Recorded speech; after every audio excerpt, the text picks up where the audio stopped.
92.5. Brooke and Jubal in the mornings. Second date update. It's my experience that people get upset when you lie on your dating profile. Yes, especially when it's a bad picture. Yeah, anytime I've been on an online dating site and had my profile up there, people are always disappointed when I show up and they realize I'm not a 42-year-old woman who just wants to go berry picking on the weekends. And I don't get why they get so angry, you know. Yeah. And I thought you were just going to lie about your height. Daisy is on the phone with us, and Daisy, I guess you wouldn't say you lie on your dating profile, but you omit something on your dating profile that you think could have led to a guy not calling you back, right? Correct, yes. There is an important detail about Daisy that she there doesn't is. share on her dating profile. Because she met the guy on what website? Met him on OkCupid. All right. Which, if you're going to talk about like dating websites, that's like the Burien of dating websites. It's not quite the bottom, but it's not necessarily the best either. Yeah. What is it? You have like 11 fingers or something? No, I have the right number of fingers, but in addition to the right number of fingers, I also have a son. Oh. And when I did have that on my profile, when I was honest about that, I got a lot fewer responses. So now I just don't put it on there. But I do always tell the person, you know, on like the first date. It's not like I try and keep it secret, you know, indefinitely or anything like that. So you're not hiding your son. You just don't want it to be something that is defining you in the world of dating. Exactly. I just kind of want to get my foot in the door, and then I tell them. Exactly. Is the reaction usually pretty good when you tell guys on a first date, like, oh, by the way, I have a kid. You didn't see that on my dating profile, but surprise. It's kind of mixed. Some guys are okay with it. Some people are totally offended that, you know, I lied on my profile. If it were me, as soon as you told me that, you would just see a cloud of dust like in a cartoon. I'd be out of there. I totally understand that, and that's why I tell people on the first date, because, you know, I don't want to lie. I just want a chance to tell them face to face, because I think that sometimes can make a difference. So what was it like when you told him on the first date, when you guys were out to dinner? Well, his name's Alex, and we ordered dinner, and I told him after the food came, and I was just kind of like, so I have a kid. You just... Not the smoothest way I've ever done it. Yeah. Yeah. So how's your steak? It's pretty good. I have a kid. I have a child. So it wasn't the smoothest way to break the news to him that you had No, I wasn't. It wasn't my best. and what did he do?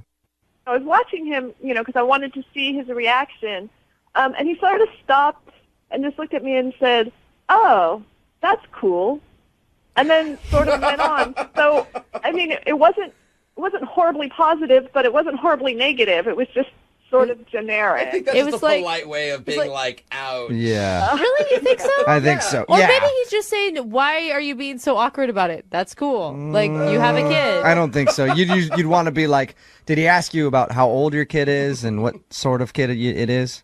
It is.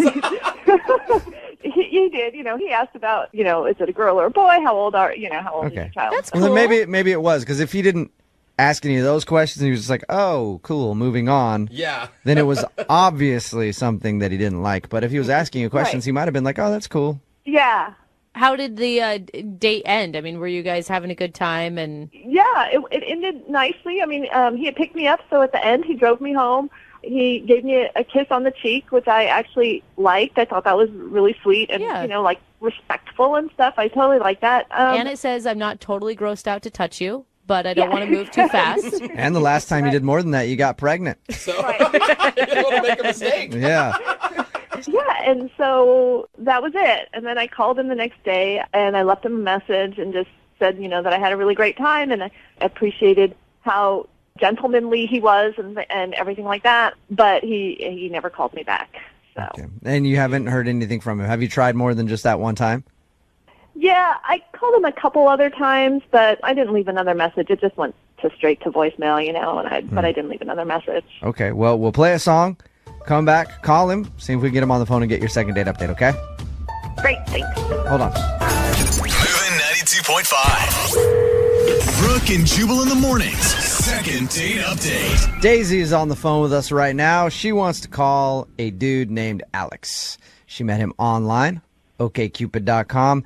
Daisy thinks that the date went poorly once she revealed that she has a kid, because she doesn't put on her dating profile that she is a mom because she doesn't want to scare guys off. But you have a rule, Daisy, that you always tell them on the first date, and then they can make their judgment from there, right? Correct. Okay. And that's the only thing you can think of that he wouldn't be calling you back is because he doesn't want to be an Insta dad. Yeah, it's the only thing I can think of because I thought we had a good time, except for, there was that. So But why would you want to talk to a guy who isn't interested in someone with a kid?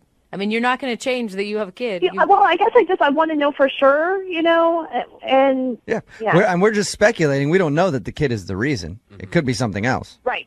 Okay. Well, we're going to call him, see if we can get him on the phone, and find out what went wrong, if anything did go wrong in your date, okay? Okay. Hang on.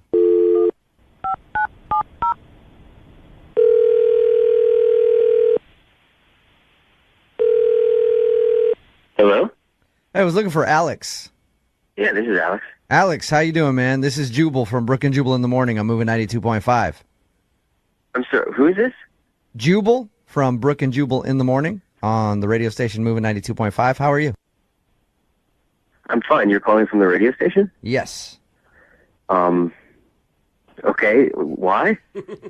Well, I'm calling you because you recently went out on a date with a listener of ours.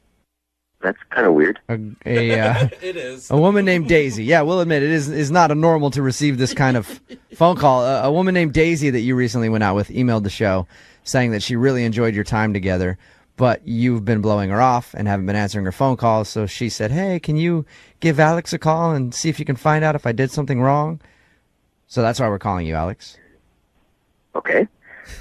Do you remember going out with Daisy? Yeah, I had dinner with Daisy. Did you like Daisy? We had a fine time. Dinner was fine. Daisy told us that she doesn't put on her dating profile that she's a mom, and she kind of dropped that at dinner. Did that scare you off?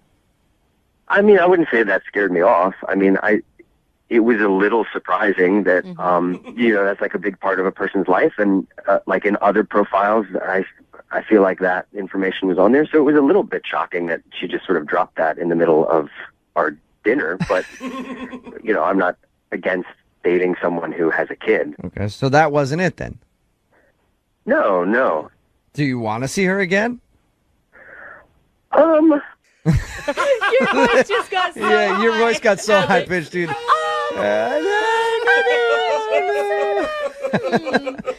I'm taking that as a no, Alex. You're not necessarily into Daisy.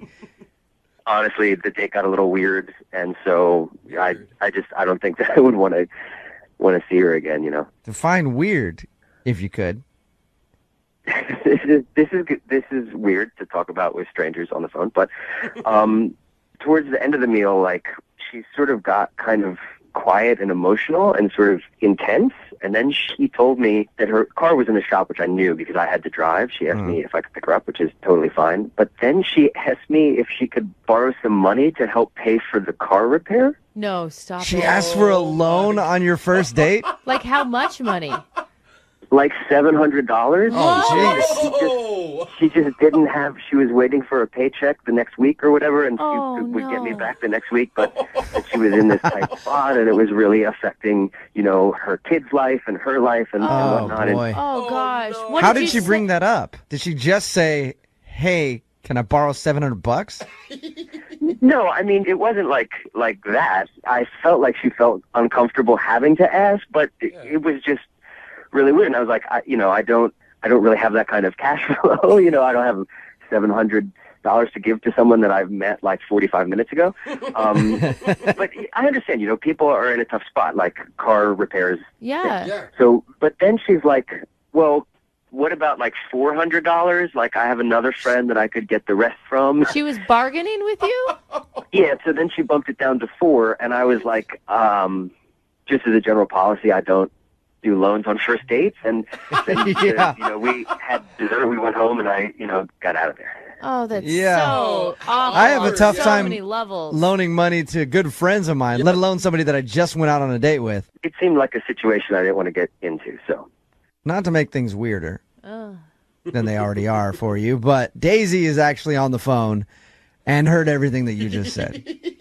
Hey, Alex. is it that's Daisy on the phone? Yep.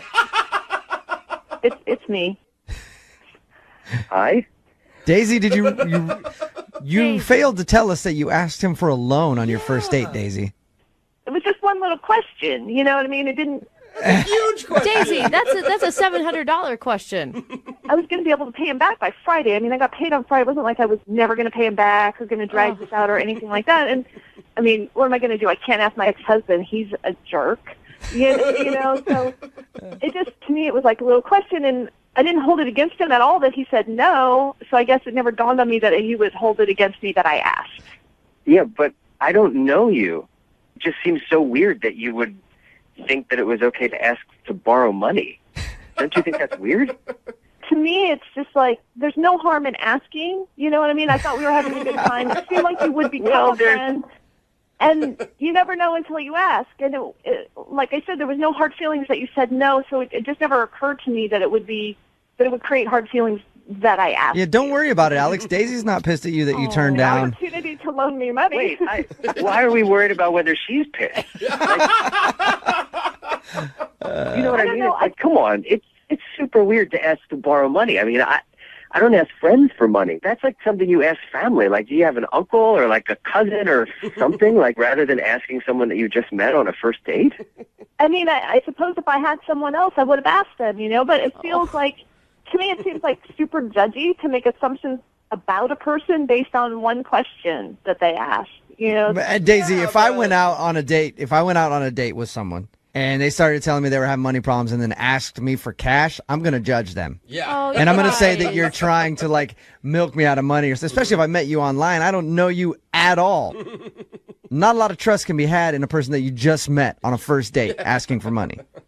I mean, I get what you guys are saying. I totally do. And I just didn't look at it that way because I am totally honest, and I did have the money on Friday. I would have totally paid him back. So it didn't dawn on me that, you know, people would jump to that conclusion. Regardless of all of that, I did have a really great time on our date, and I would like to see you again.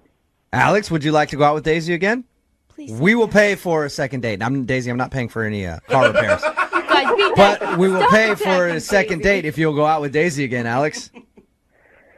You know what? I will. I'll go out with her again. I mean, it was a really awkward, weird first date, but that's not the first awkward first date I've had. Wow. All right. awesome. Nice. Daisy, you Congratulations, you two. Thank you. You're welcome. They're cute. Alex, don't leave your wallet out on the table. Oh, Jubal flag. Brooke and Jubal in the morning.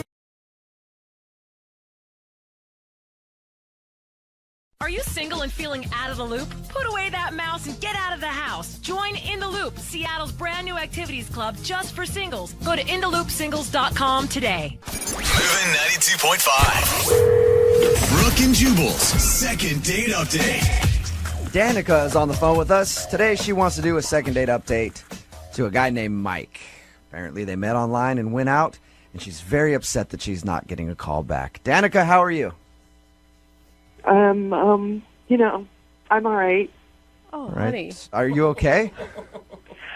Well, I mean, I just feel like, you know, I feel like I screwed up a little bit on this one. So, you know, I don't want to cry. I feel really, you know, I feel pretty emotional, and I just feel like it was my fault. Oh, sweetheart. you- Oh, calm down. Are you nervous to be doing the second date update right now? Is that part of the reason that you're emotional, or are you this emotional about the date that you went on? It's like everything. I mean, it's obviously not trying to call and be all emotional on the radio. I just, you know, when I start, I just, you know, sometimes I can't stop. So Yeah. Take a few breaths. We're here to help you out. All right? Oh, gosh. Okay. So tell us about the date. Well, that's the thing. I was supposed to meet him for dinner, and my dog Monkey, I had to walk her before I left, and she wouldn't go to the bathroom, you know, like she just wouldn't go, and I couldn't leave because she'll go in the house. Yeah. So I ended up being 5 minutes late. 5 minutes late? That's not even bad. It's not it shouldn't be a big deal to be 5 minutes Did late. something happen to your dog? No, my dog is like, she's fine. She's Okay. fine. I thought maybe you were upset because something happened to your dog. I'm just thinking that, like, you know, I should have been there, and I should have been on time, and I just, you know, I think it shows, like, poor. Okay, but you were... like to be tardy. Yeah, but you were 5 minutes late, though, Danica. It's not the end of the world. I just felt bad, though, you know? All right. Hey, Danica, 5 minutes is not really a big deal. 15, 20, 30 minutes late, that kind of gets annoying. 5 minutes late, trust me, I doubt he was really that upset about it. Well, I mean, 5 minutes is fine, maybe fine for a normal date, but, like, what if it's, like, the one, you know, or it's the one you think is your dream man? Did you think this guy was your dream man? I met him online, and he is, like, everything that I want in a man. Okay, wait, hold on. Had you I'm ever telling even... you, I'm not like this. I'm not like this. Okay, take a deep breath. Again, you're going to be okay, Danica. Did you talk to him for a long time before your guys' first date? Well, I mean, obviously, we talked a couple times, but just his profile is like everything. All right. Sorry to laugh. Well, it's Yeah, a lot. keep it down, Jose. Sorry, dude.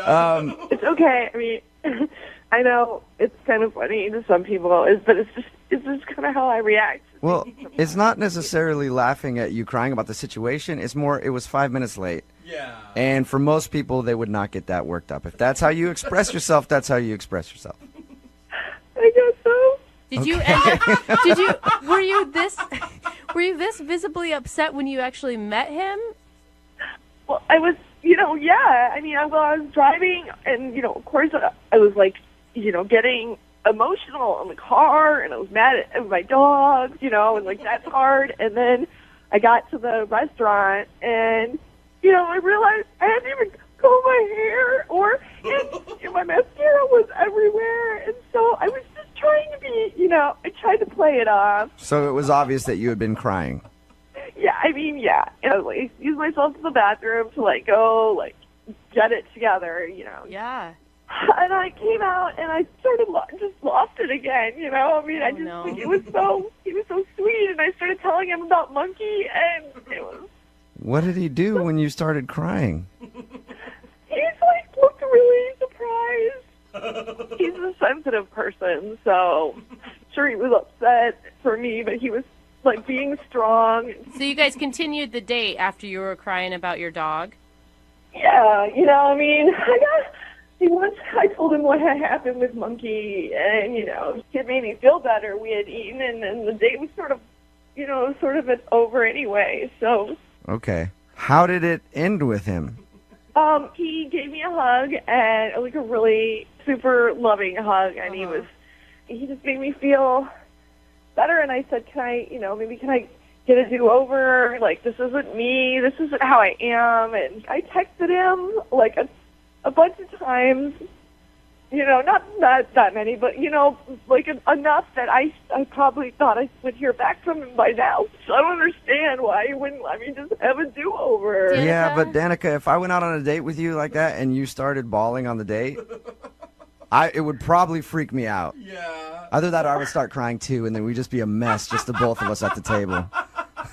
Well, I mean, sometimes I get emotional, and that's just, like, who I am. But, I think that I feel like, I mean, I don't love him, but, I mean, I like this guy a lot. Whoa. I'm worried about you, Danica, Yeah. because this is just the part where we find out what happened on the date, and you haven't even really been able to keep it together. I'm totally getting it together now. Listen, yeah, I totally am all right now. Okay. All right. I don't know Well, we'll play a song. Do we have to? Come back. Call him and get your second date update, all right? Okay. I need you to be strong when we come back, okay? I am. I'm totally gonna like wash my face and like get it together and Good. Okay. regroup. Okay, because if you cry twice to him, I guarantee that's going to scare him off. I'll tell you what, I'm not gonna cry. Even if I get a little shaky, I'll hold the phone away from my mouth so that no one can hear. If at any moment you just hang up the phone, I'll pretend like the connection dropped out. Awesome. If you want to cry for a bit, and then I'll get you back on the phone after, okay? Okay. All right, just hang on. I can do this. Okay, hold on. Moving 92.5. Brooke and Jubal in the mornings. Second date update. Normally during a second date update, it's the second part of the phone call when we get the couple on the phone together and they talk that tears come out. Mm-hmm. It's already happened a lot. And I'm actually hesitant to do today's second date update because I don't know if Danica, who is on the phone with us right now, can handle it. Danica, are you doing all right? Yeah, I'm keeping it I'm going to try and keep it together. Yeah. Okay, yeah, you definitely need to. If you're just tuning in, Danica wants to call Mike. They met online, went out for a date. She was 5 minutes late for the date, but was very emotional about it. She was crying on the way to the date. When she got there, she tried to clean herself up. And then once she actually sat down with the guy, she lost it again and ended up crying during the date. And she isn't getting a call back. And I'm assuming, I don't know yet, but I'm guessing that's the reason why, Danica. It would be very weird for me to go out with a girl and have her cry on a first date.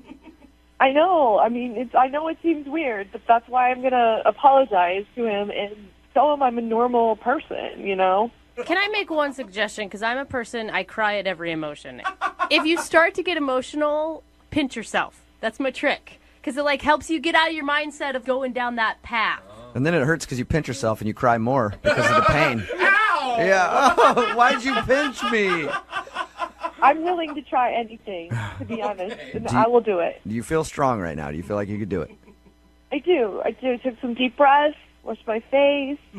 Okay. I'm going to dial the phone number right now, get him on the phone, and get your second date update. Okay. Okay. You got this. Okay.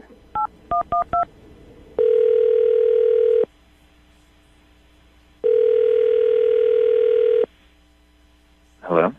Hi, can I speak to Mike, please? This is Mike.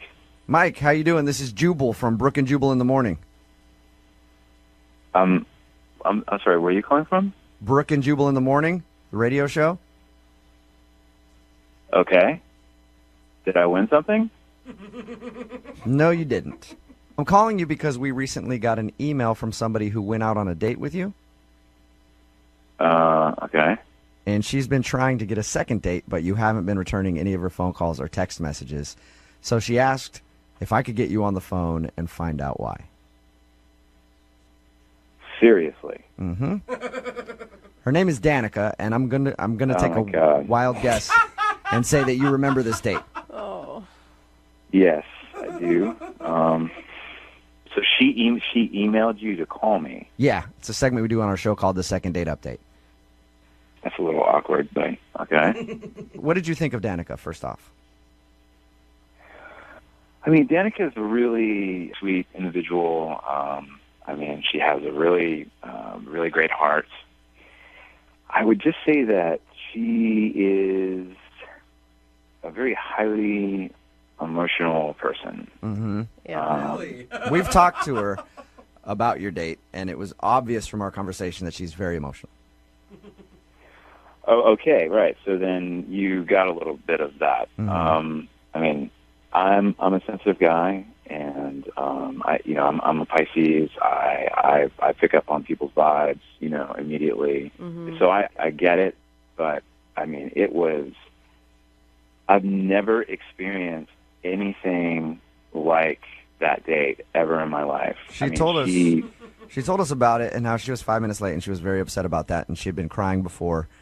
And my God, I thought, she ran in the restaurant and had no idea what was going on. She had mascara down her face, and she was telling me about her dog named Monkey, and she literally started crying hardcore at the table. And did you think at first? Did you think the dog died or something?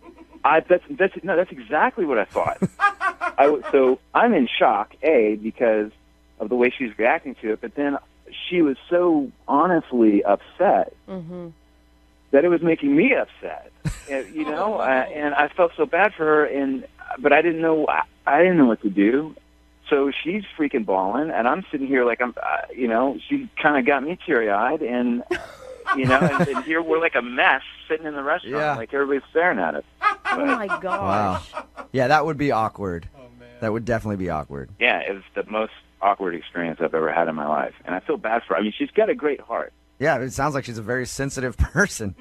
I don't know what I would do if I was in your shoes. I'm a sucker when girls cry. Why do you think I can't ever break up with girls? Because they always like to cry as soon as you say I don't want to be with you, and then I'm like, all right, well, we'll stay. So I don't know what I would do if I was in your shoes.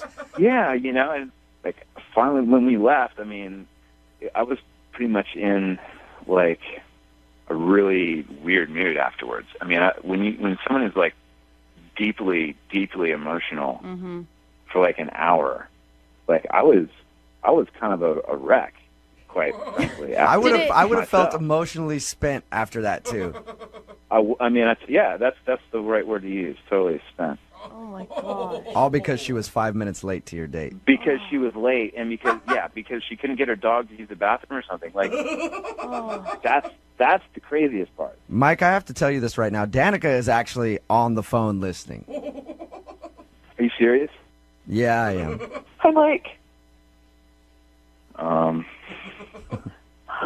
I'm so, first I just want to say, listening to you, the way that you just told our story was so sweet, and you're such a nice guy, and I don't know what to say. Why are you crying now, Danica?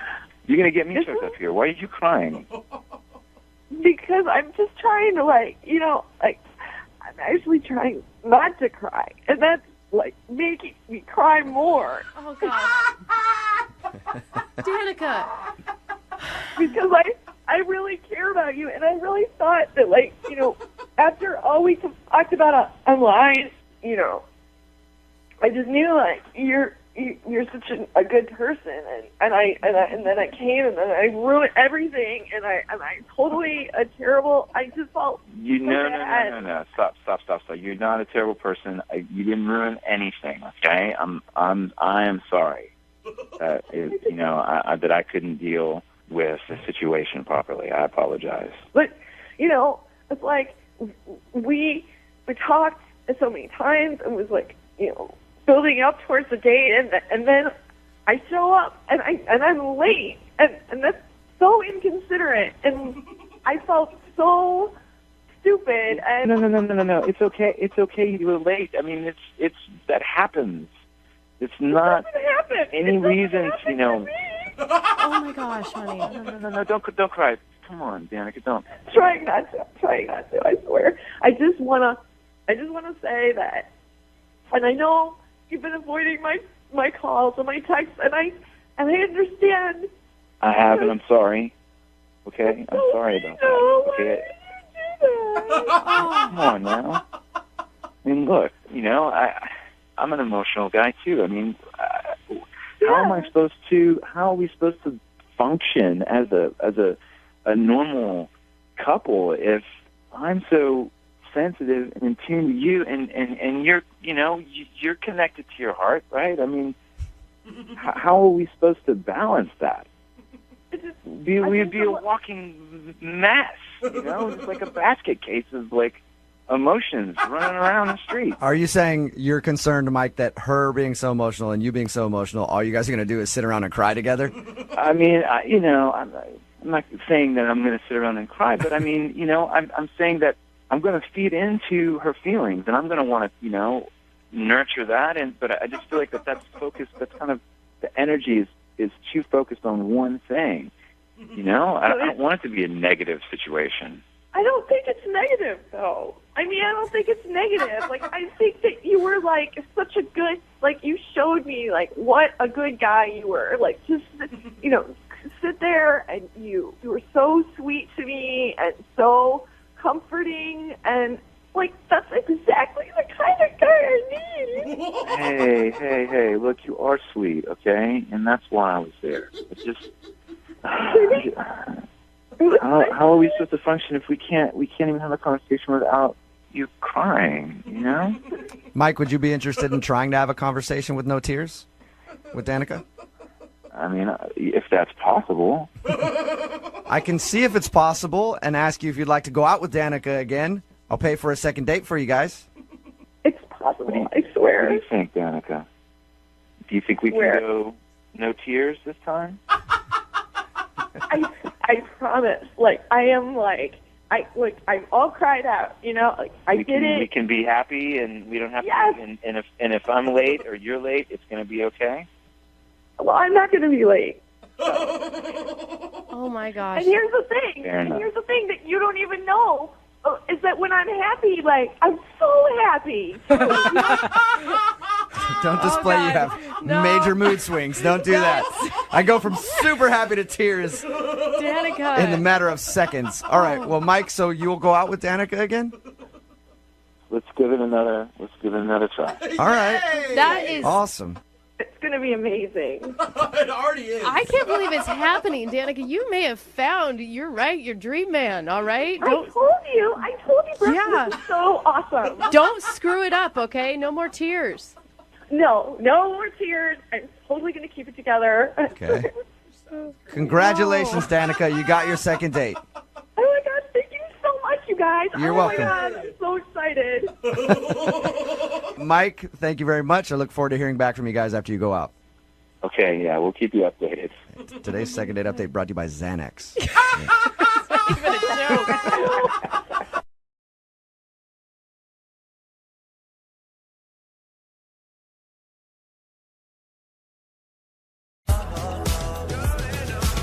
Moving 92.5. Brooke and Jubal's second date update. Is it weird to meet somebody on the bus?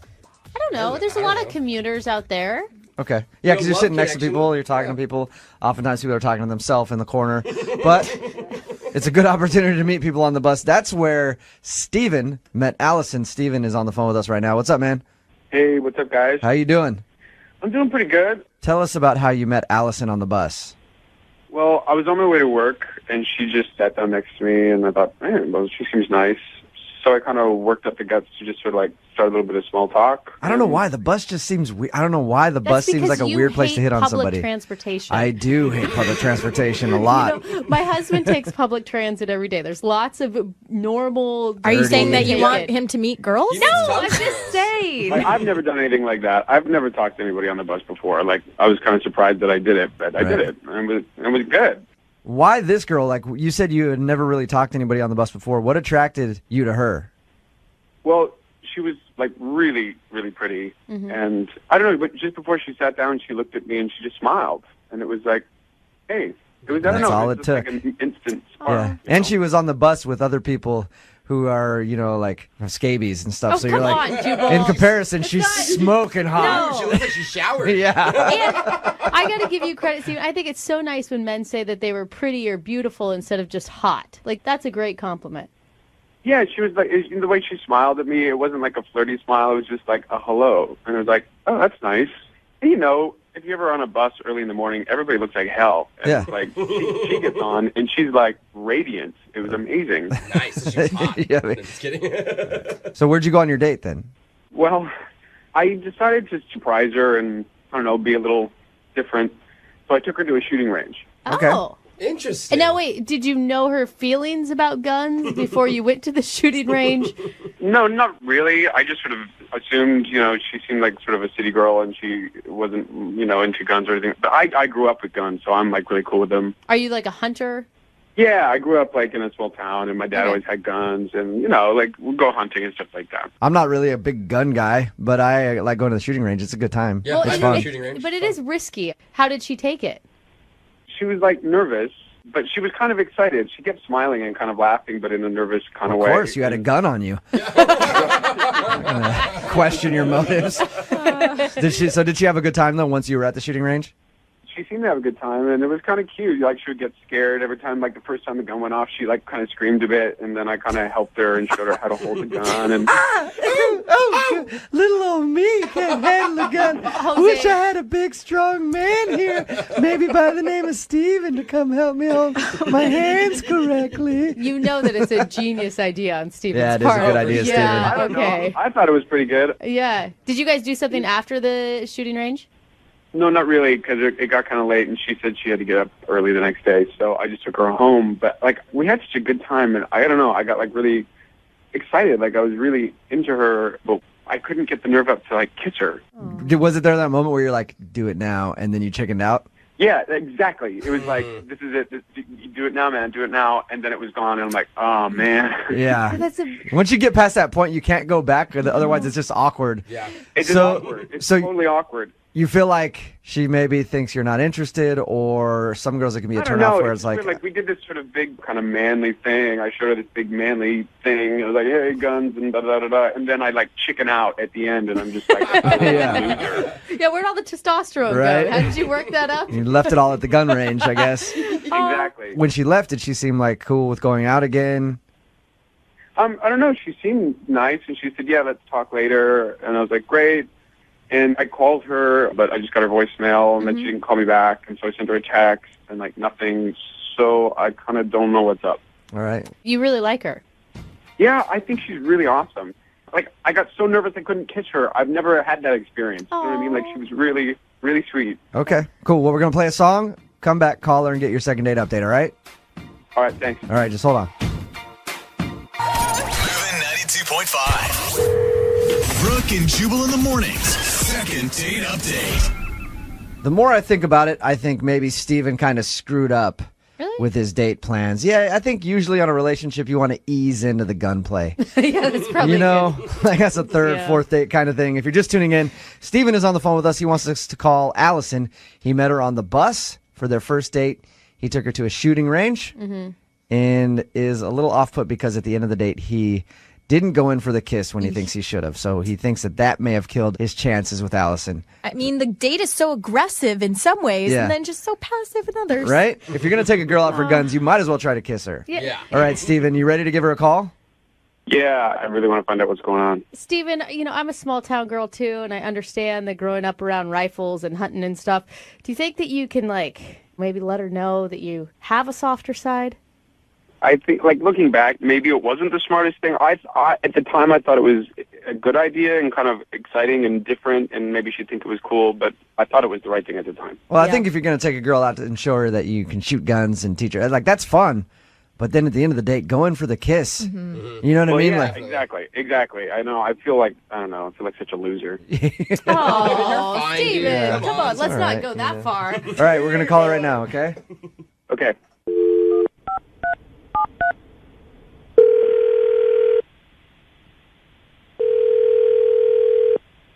Hello? Hi, can I speak to Allison, please? Yes, this is she. Hey, Allison, how are you? This is Jubal from Brooke and Jubal in the morning. I'm moving 92.5. Oh, hello. What's going on? Not much. How are you? I'm good. I'm actually calling you because one of our listeners, Steven, emailed us about you. Okay. You recently went on a date with Steven, and you're not calling him back, so he's wondering if there's a reason. I mean, we met on the bus, and then he picked me up, and I didn't know what the date was going to be, and we ended up going to a gun range. Right. He told us all that. He said, as soon as you walked to the door, he tossed you an AK-47 and said, let's go. But no, he told us all about the gun range and everything else. Said that you guys had a good time. Yeah, but, I was just a little bit thrown because the combination of, me coming on a bus and then going to shoot guns. I guess I was just, a little nervous. Did you understand that he's, a small town guy and that what his normal is maybe not your normal? Oh, yeah, that's not an issue for me. I don't like to judge people on that. It has nothing to do with anything like that. So have you just been busy then? Because he said he's tried to call you and text you and you haven't responded to anything. Even though I did have a really good time, I feel like a girl can't really be too careful. So I looked him up. I Googled him. And there's, no Facebook, no Twitter, no nothing. The only thing that's, exists on the Internet is that 5 years ago he was arrested. Oh, really? For what? Yeah, for what? I don't know. I wasn't able to see. Was there something on the date that, made you feel that way, or is it just the bus and the guns, like you said? Yeah, it's kind of odd to meet. It's odd that you meet someone on the bus who has a penchant for handguns, and then you just assume things. I'm just saying he was a commuter going to work, and he happens to have grown up hunting. You can assume that too. Right, you can assume that, but then I found that he had been arrested, and I just felt like he seemed really nice, but I just think need to be careful. Allison, what if we could find out why he got arrested? Would you be interested in hearing what that is? I would be very curious. Cool, that works out perfectly then, because Steven's on the other line. Hey, Steven, what were you arrested for? Oh, man. It wasn't anything serious. It wasn't anything big or terrible. It wasn't that big a deal. It wasn't. I'm a good guy. I'm a good guy. Can we leave it at that? What was it? Steven, you've got to fast. First, say hi to Allison. Yeah. I mean, but you got to tell us. If it wasn't that big of a deal, are you just embarrassed? Yeah. Hey, Allison. Hi. Do you have a warrant out? No, there's no warrant. There's no nothing. It's just, oh man, I really don't want to tell this story. Why? But What we could be so really, embarrassing? we really want you to tell the story. 5 years ago, I was in a relationship with my girlfriend at the time.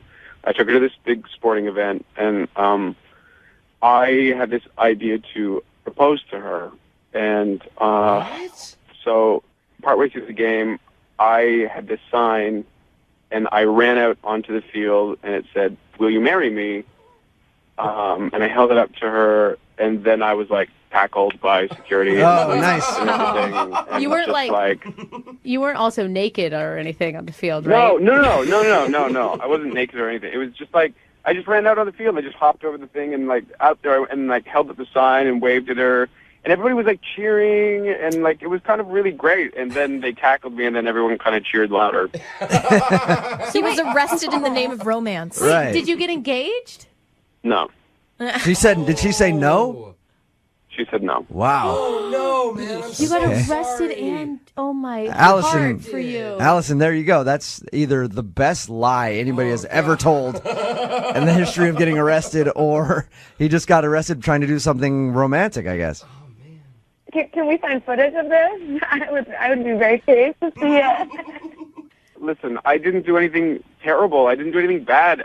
At the time, I was in love with this girl, and I thought it was the right thing to do, and I thought it was romantic and fun and spontaneous, and it kind of all blew up in my face. And so that's what happened. I'm not a bad person. I'm a good person, and I really like you, Allison. I am wondering, like, why that is the only thing that's online for you.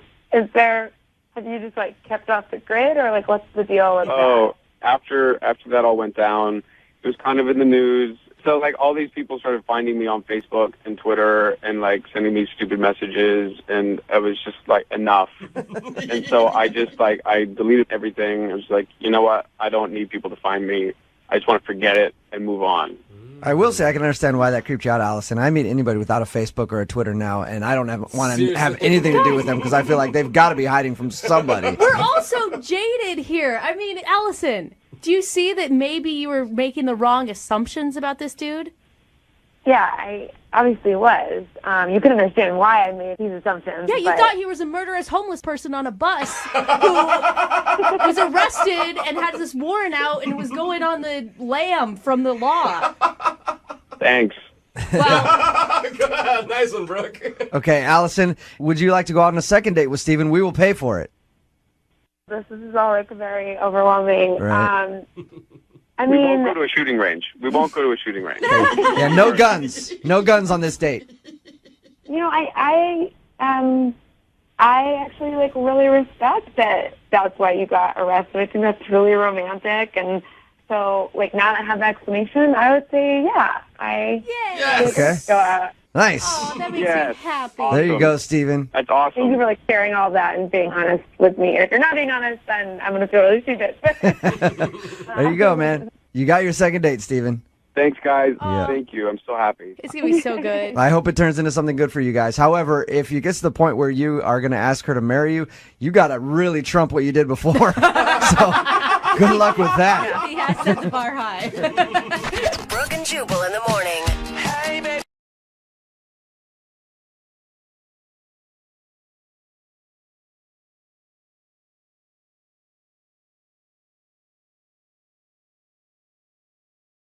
The stomach is the most romantic organ in the body.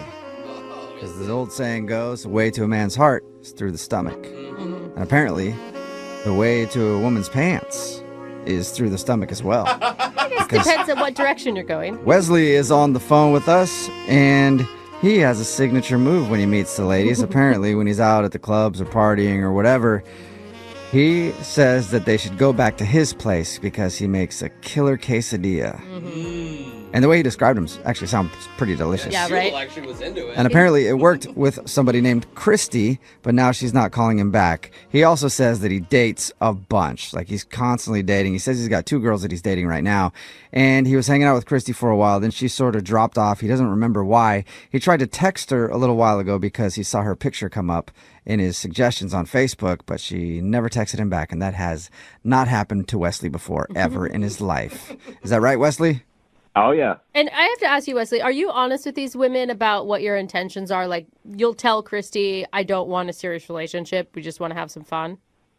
Brooke, you know what? I could tell that you don't like me. No.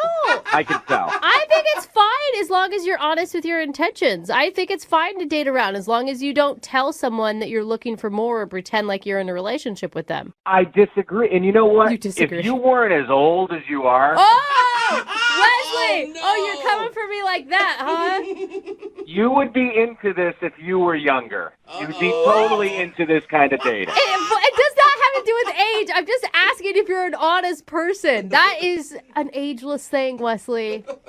I'm pretty honest. I don't like to lead people on. All right. Rude, though, because I'm in my 30s. Thank you very much. But whatever. All right. Well, I will dial her phone number right now. Here we go. Cool.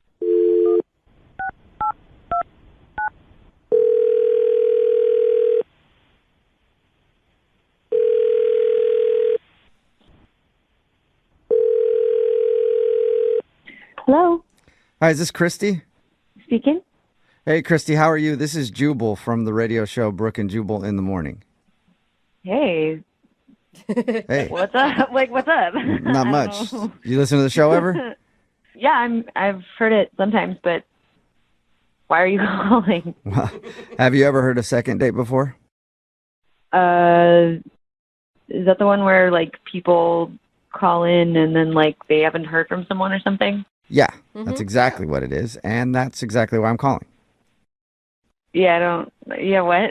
Well, you went out with a dude a while back, and you're not returning any of his text messages or phone calls, so he emailed us to see if we could get you on the phone and find out why you're not getting back to him.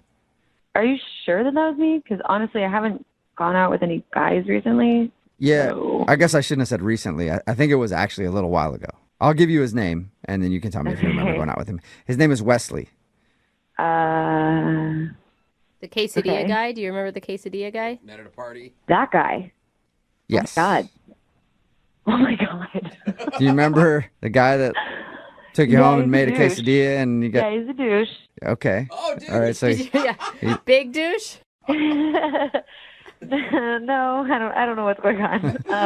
And you hung out with him a couple times, right? Yeah, no, I did. Honestly, I'm kind of upset about it. Really? That you hung out with him for a while? Yeah. Did you get his text message from the other day? He said that he was thinking about you and then texted you to try to get together again. God. That's a yes. Yeah. Yeah, I did. So wait, why do you regret hanging out with him? He hurt your feelings or... He's a jerk. Like, he's seriously such a jerk. Whoa. How? I just, like... Ugh.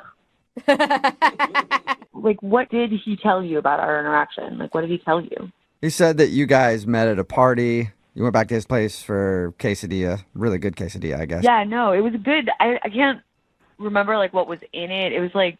He said it's barbecue chicken that he uses. Yeah, like... Yeah, okay, Yeah. all right. Yeah. It was really good. We can talk about dating him, or we can just turn this into like a food segment about quesadillas. I'm down with either, whichever you want to do, Christy. He did say that you're very hot. Yes. And fun. He actually can't even remember why you guys stopped talking. Well, that's good. He didn't say anything about his birthday. No, were you guys hanging out on his birthday? We'd hung out a few times, and he's like a doofus, but he was charming. Mm-hmm. So we were like hanging out around the time of his birthday, and a couple days before, I decided that I liked him. I thought he was cool. So I made him this birthday card. I like made it by hand. That's cute. Yeah, I mean, I liked him. I wanted him to know that I liked him. And when I gave it to him, he laughed and said, "Oh, whoa, you obviously care way more about me than I care about you. Whoa. Wow, dude. Ouch. Oh. So yeah, all that bad. And then he kissed me on the forehead. Ooh, ouch. Yeah, that sucks. That's not cool. That's Yeah. like saying bless your heart, but Pat on the head. Honestly, it was it was not great. But quite frankly, like, even though it was like harsh, he was being honest about it. Yeah. He even, like, we had a conversation afterward, and he was like, you know, I save my feelings, so you may want to save yours for somewhere else. Whoa, It was like really harsh, but in a weird way, I had some respect for him because he was at least being honest. So Totally. quite frankly, the fact that he's calling in now because he can't remember pisses me off. Oh, does it? Do you want to talk to him? What? No. Well, he's on the other line listening and wants to talk to you, so you could talk to him if you want. Christy, Wait, he's what's up? Are you kidding me? What's up? You didn't text me back. Did you hear anything? Did you hear anything Yeah, I just did. said? So you heard I all think of it's this hilarious. And you're still saying, Christy, what's up? Are you kidding me? You think this is hilarious? You think it's hilarious that you can't remember why we're not talking to each other? I don't know. I just think it's funny. I'm sorry. What? Oh my God, you are such a jerk. You have Maybe a so little little respect hard. for me that you can't even remember. I mean, now that you mention it, yeah, I guess I remember. Okay. Oh my God, no. So what do you even want from me? Like, I don't really understand what you want from me. I Do mean, you think we should go out again? I want to see you again. I really do. No, you don't, dude. No, you don't. What makes you say that? Dude, you already tried texting me, and I ignored your text. Get a clue. Yeah, I figured maybe you just forgot to respond. I didn't forget to respond. What you did on your birthday was inexcusable. You're still upset over the birthday card thing? Don't you think you're overreacting a little bit? oh, wow. No, I went through all of that effort to make that card for you, and you just treated me like I was your little pet. I feel so stupid. Look, I didn't ask you to make me a birthday card, all right? That kind of came off a little clingy and a little desperate, so that's on you. I'm sorry. Oh, so every time somebody does something nice for you, that's clingy and desperate, huh? Yeah, I mean, I would have been just as happy if we did the same thing we did the night before. But no, you had to go make it all emotional with feelings and sprinkles and crap. Oh, my God. This is just like nonsense. Like, this is talking to a lunatic. I am so turned on right now. Get it out, please. Turned on. You're turned on? What are you turned on by, Wesley? No.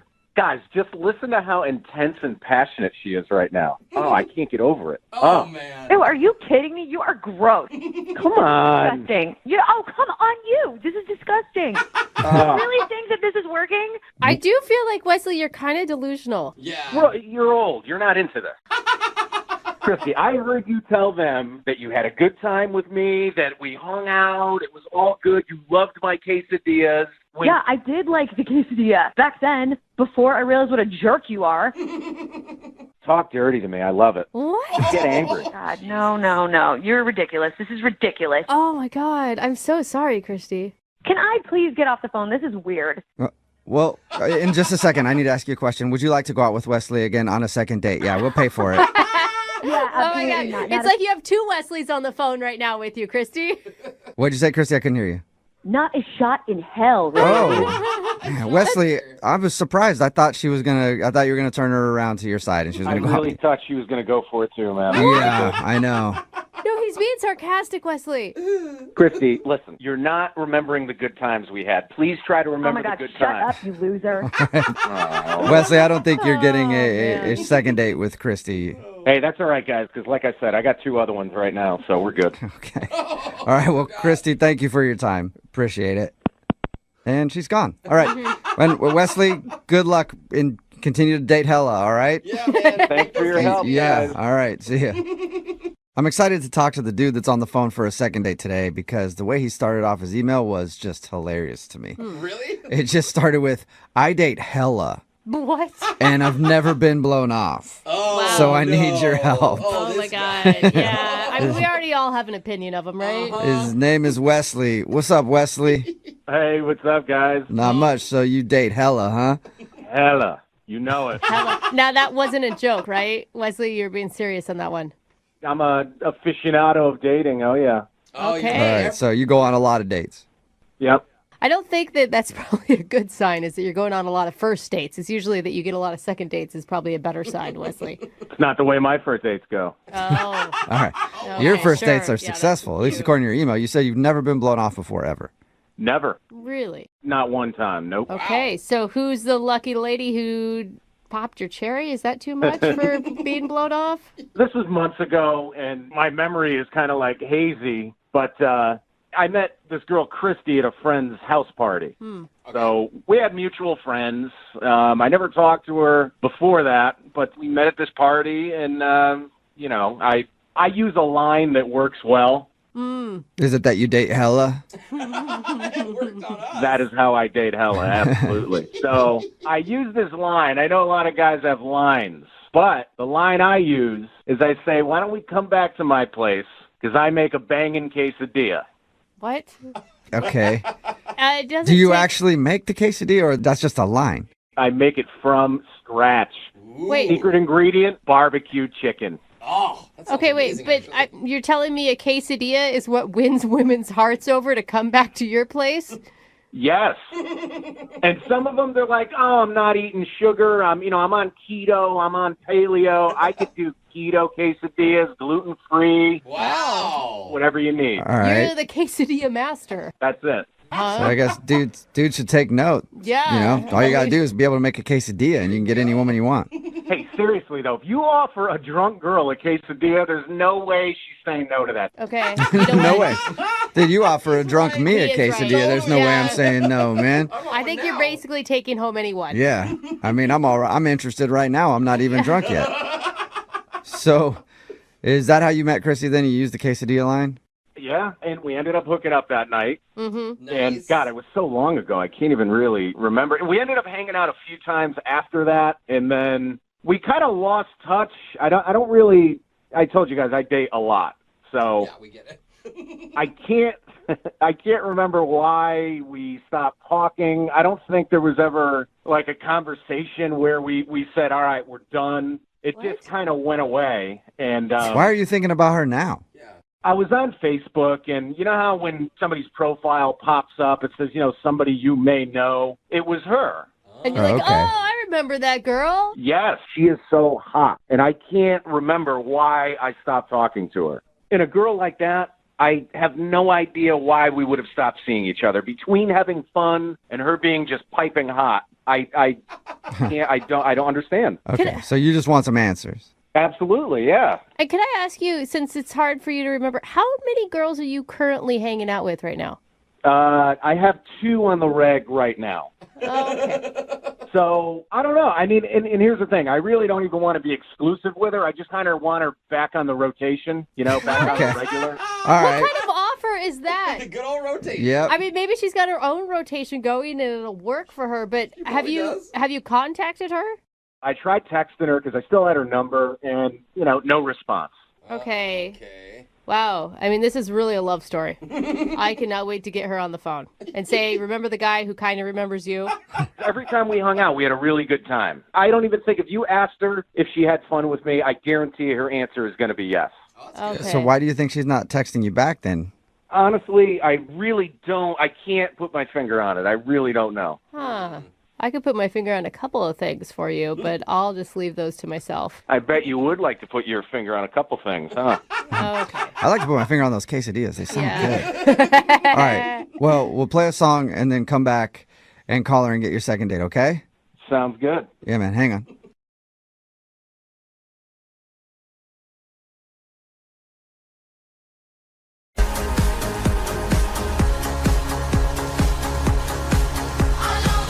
Moving 92.5. Brooke and Jubal's second date update. Today's second date update could go very well or very poorly. Why this one? Because the dude that emailed us explained the date as the date of his life. Oh, no. Wow. Yeah. Oh, gosh. His name's Trevor. Trevor, what's up? Yeah. How's it going, man? All right. How are you? Good. Your email that you sent us described the date that you went on as the date of your life. Yes. It was like my life had turned into one of those ridiculous romantic movies, like Serendipity, the John Cusack. I mean, it was just It was insane. I know. Okay. It sounds so corny, but it was. So it was totally insane. Why don't you tell us about your rom-com date? I was at lunch with a friend at the Seattle Center, and I saw this girl, like she was eating lunch at another table. Trevor, I don't mean to stop you, but the way that you described it, now everything you say, I've just got a scene from a movie in my head. Violins playing in the back. Yeah. So she was eating lunch at another table. She was eating lunch at another table, and she was probably the most beautiful woman I've ever seen. I mean, she was just gorgeous, and I couldn't hear her talking with her friend she was with, but every so often I would hear her laugh, and she was just, it was Jubal, insane. give the man a chance. Trevor, I apologize. I'm not laughing at you. Yeah, he has I understand because I feel a bit ridiculous, but it happened. You asked her out.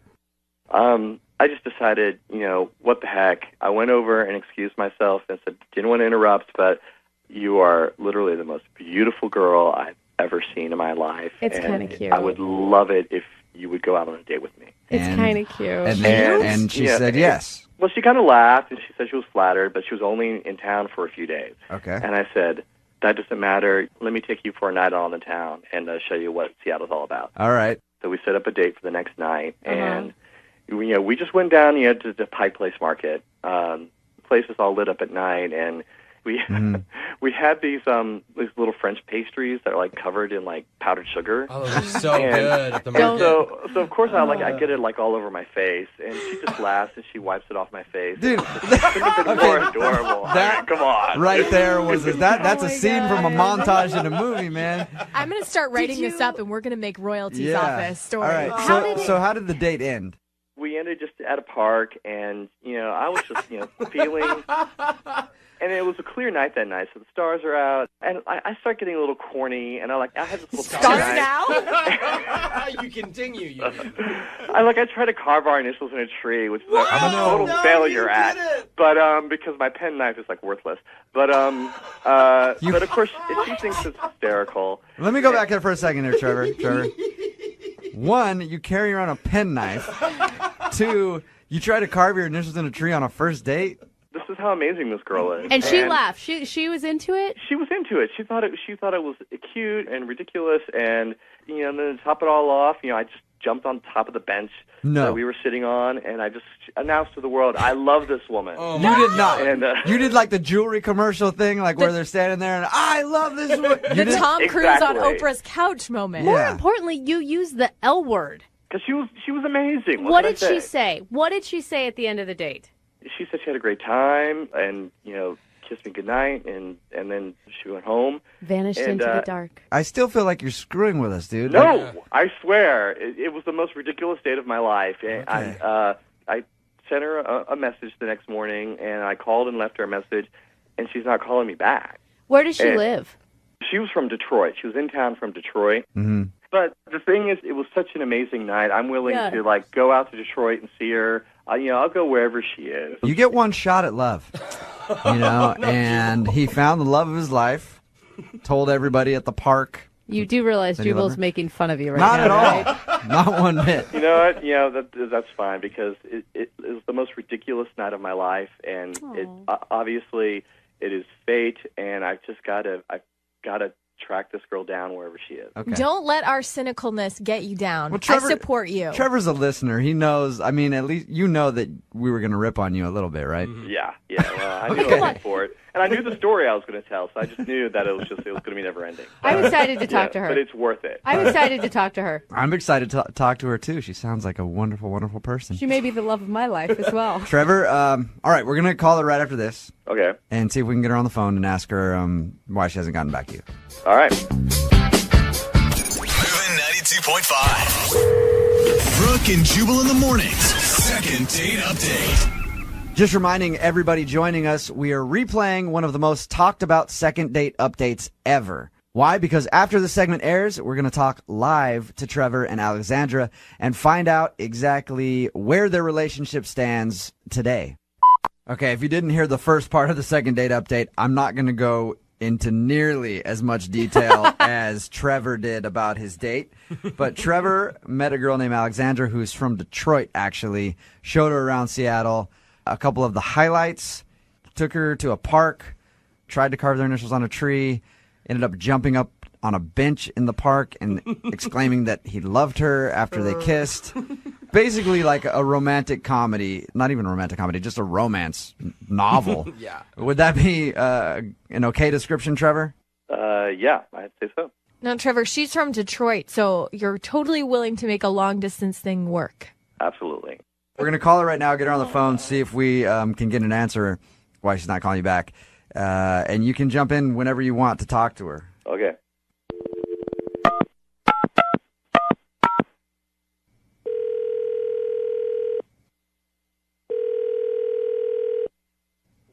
Hello, Hi, can I speak to Alexandra, please? this is Alexandra. Hey, how are you? This is Jubal from Brooke and Jubal in the Morning. I'm moving 92.5. I'm sure you probably have no idea who we are. No. Okay.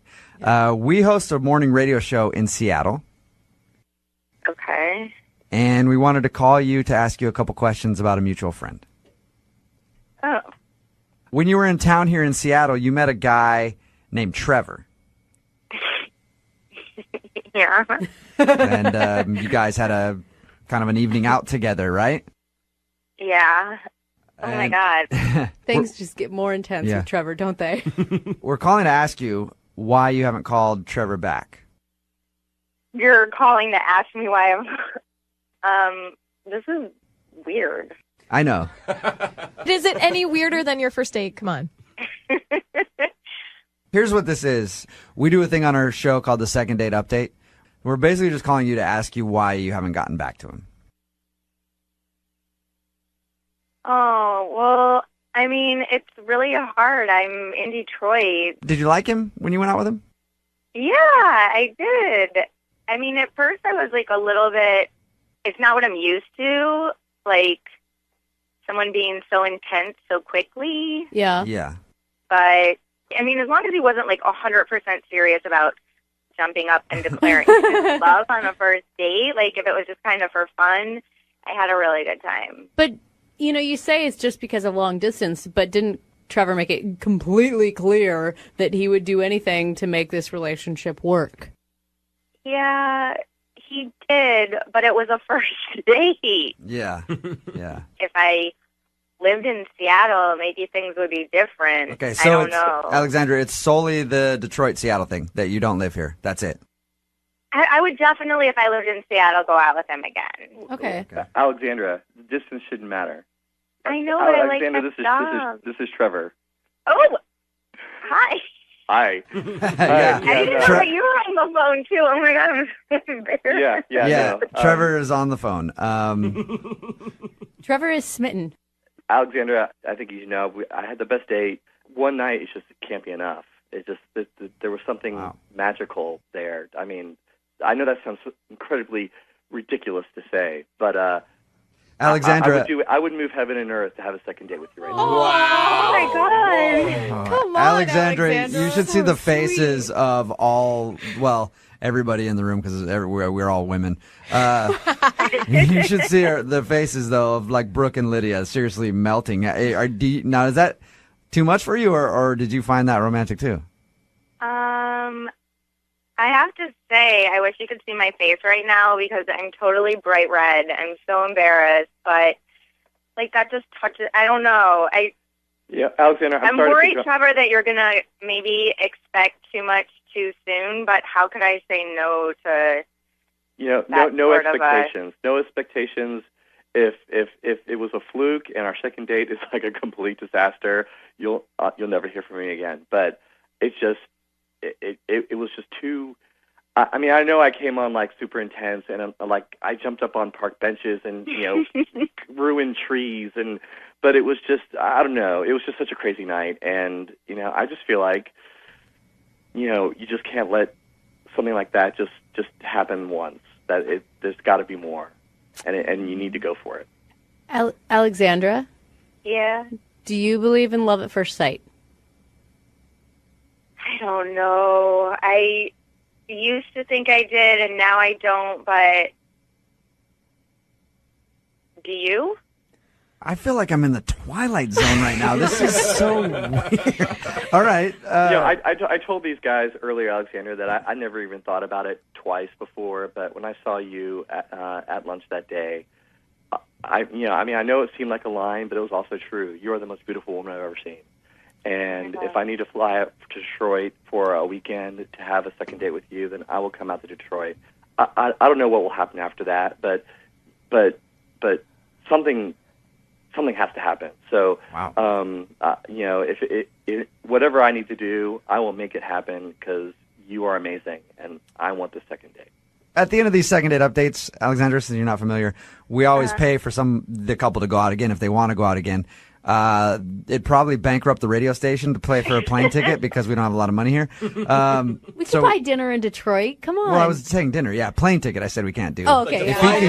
If he can get himself out there, yeah, we'll pay for dinner. And in Detroit, with your economy, it's probably like $5 anyway, right? So it's like living in a developing country. Oh, that's so mean. but we'll pay for dinner for you guys if he can come out there. Would you be interested if he flies out there to go out with him?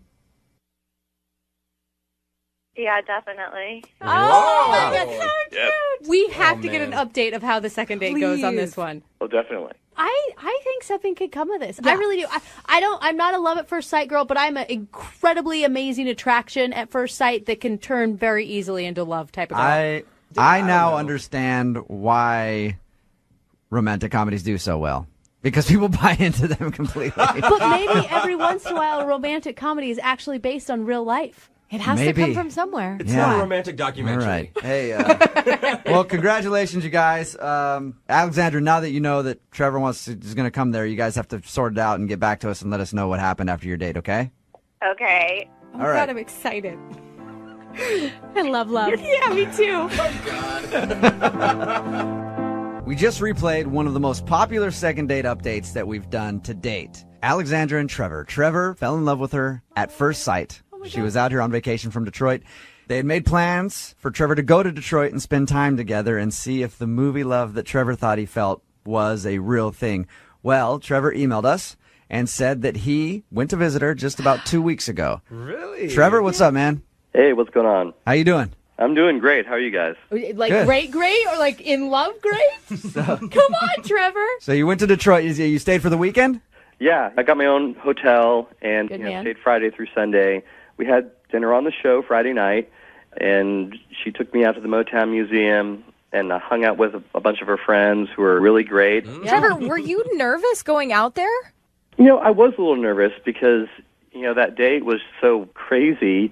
Leading up to it, I kept thinking, what if it was just like this crazy dream I had, and I get out there and it's a disaster. Let me just recap real quick. Trevor spotted Alexandra across the courtyard at the Space Needle. The heavens parted. Birds started singing, and he fell madly in love. Pretty Right, much it was Trevor? like hearing her laugh from across the room, and she was so beautiful. And you guys went to lunch right there, and then you ended up spending all day together. And jumping on a park bench to declare your love. Yeah. Carving your initials in a tree. Well, trying to anyway. Trying to, yeah. I'm glad that you actually went through with your promise and went to Detroit to see her. What'd you guys talk about? Well, what's real nice about it is that it wasn't quite the overwhelming, this is too good to be true kind of feeling that I had on that date here in Seattle. But, the connection was still pretty great. And I just had a great time with her, and I had a great time with her friends, and, Detroit was great.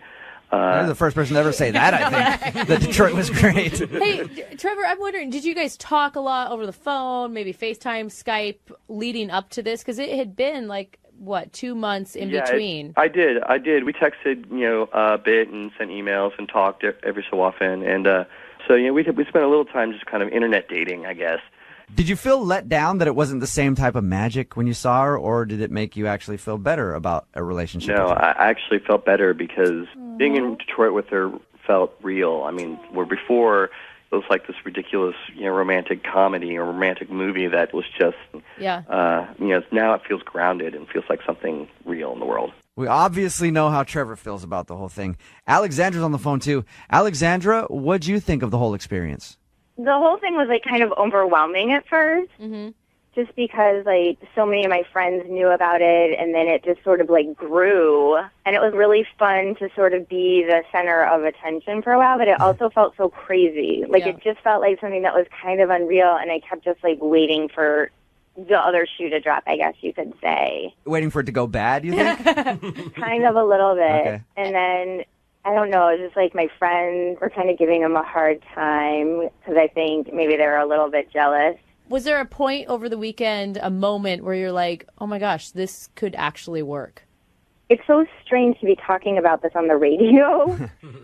I guess for me, there actually, like, was kind of a moment, and it was just like, when I first saw him, I had that, like, flash of just seeing him being older, and I was there too, and then I was like, you're being crazy, so... Are you skeptical at all about the distance, though? If you guys, you're in Detroit, he's here. Yeah, I mean, that's an actual problem. Have you had a conversation about that, or even about, like, what your official relationship status is? No.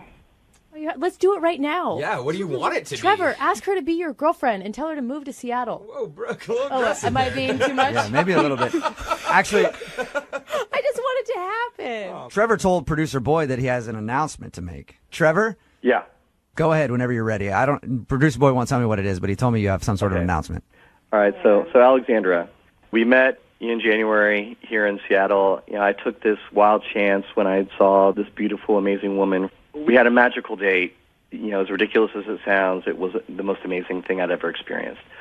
And and even though it wasn't some kind of fairy tale experience, the time in Detroit was pretty amazing. And I think what we have is real, and as strong as it is, it doesn't come that often in one's life. And I do feel like it's serendipity, it's fate, it's kismet, and I would love it if you would consider being my wife.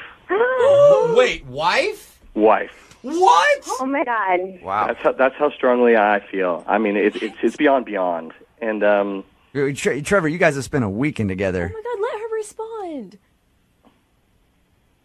I don't know. Yeah, Alexander, you just said that, in the moments that we had together, that you flashed forward to the future and saw us older together. I mean, that shows us something that we are meant to be. Please marry me.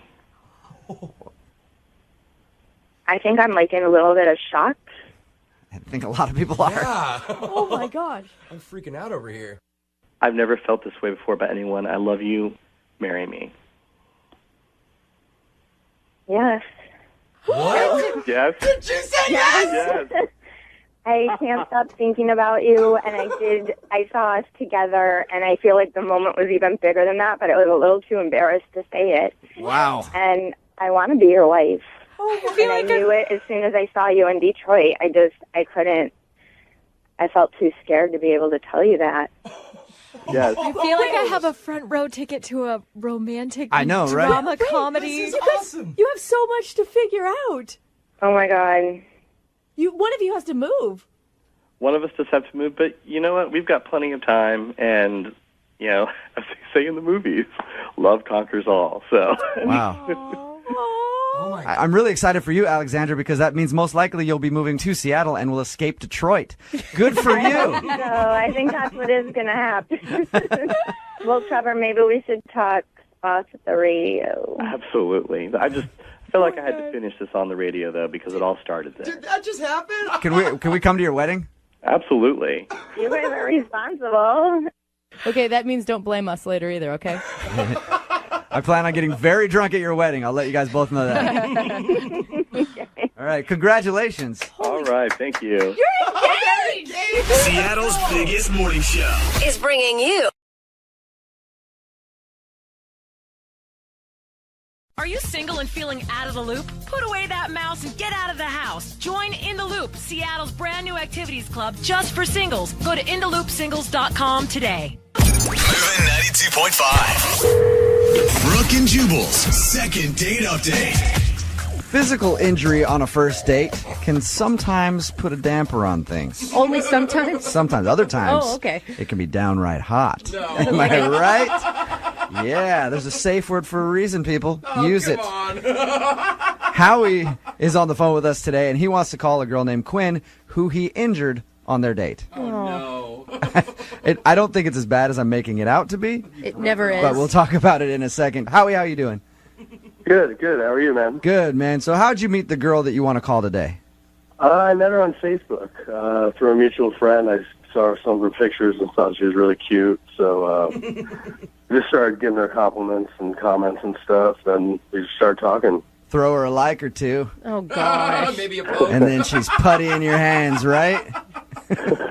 Sort of. All right. What was her name, by the way? Quinn. Quinn. Okay. What did you guys do when you actually went out? So we were talking a lot about music and stuff, so I thought it might be cool to do a DJ spin class, like where you learn how to mix beats and scratch and stuff like that. That's a great date idea. Yeah, I never even thought Was of she that. just totally excited about it? Yeah, we were both excited. It just ended up being a lot harder than we thought it would be. Can I be honest with you? When I read your email, and it's because you said in there DJ spin class in your email, I was thinking spinning bikes. Like you guys went, Like a spin class? yeah, Like they went to like an you guys exercise went exercising together, and there was a DJ. There's a live DJ there? Yeah, that's your idea is way better than what I pictured. Okay, That would be a terrible... yeah, that would be bad. So how was the DJ class? Well, it was fun. I mean, that's a lot harder than it looks, man. I got to give those guys credit who do that. So we were both having a hard time with it, but we were having fun. It was like laughing about it. And So neither one of you are going to be the next David Guetta, is what you're saying. I don't think so. All right. Did you guys go out after the class? Yeah, I invited her back to my place for some drinks and, listen to music that we don't have to be the DJs. And it went pretty well. We started making out after a while, and suddenly out of nowhere, she pulls away and runs to the bathroom and came back, and she was, like, blotting her face with a tissue. What? Like, apparently my stubble gave her rug burn on her nose, and she started bleeding.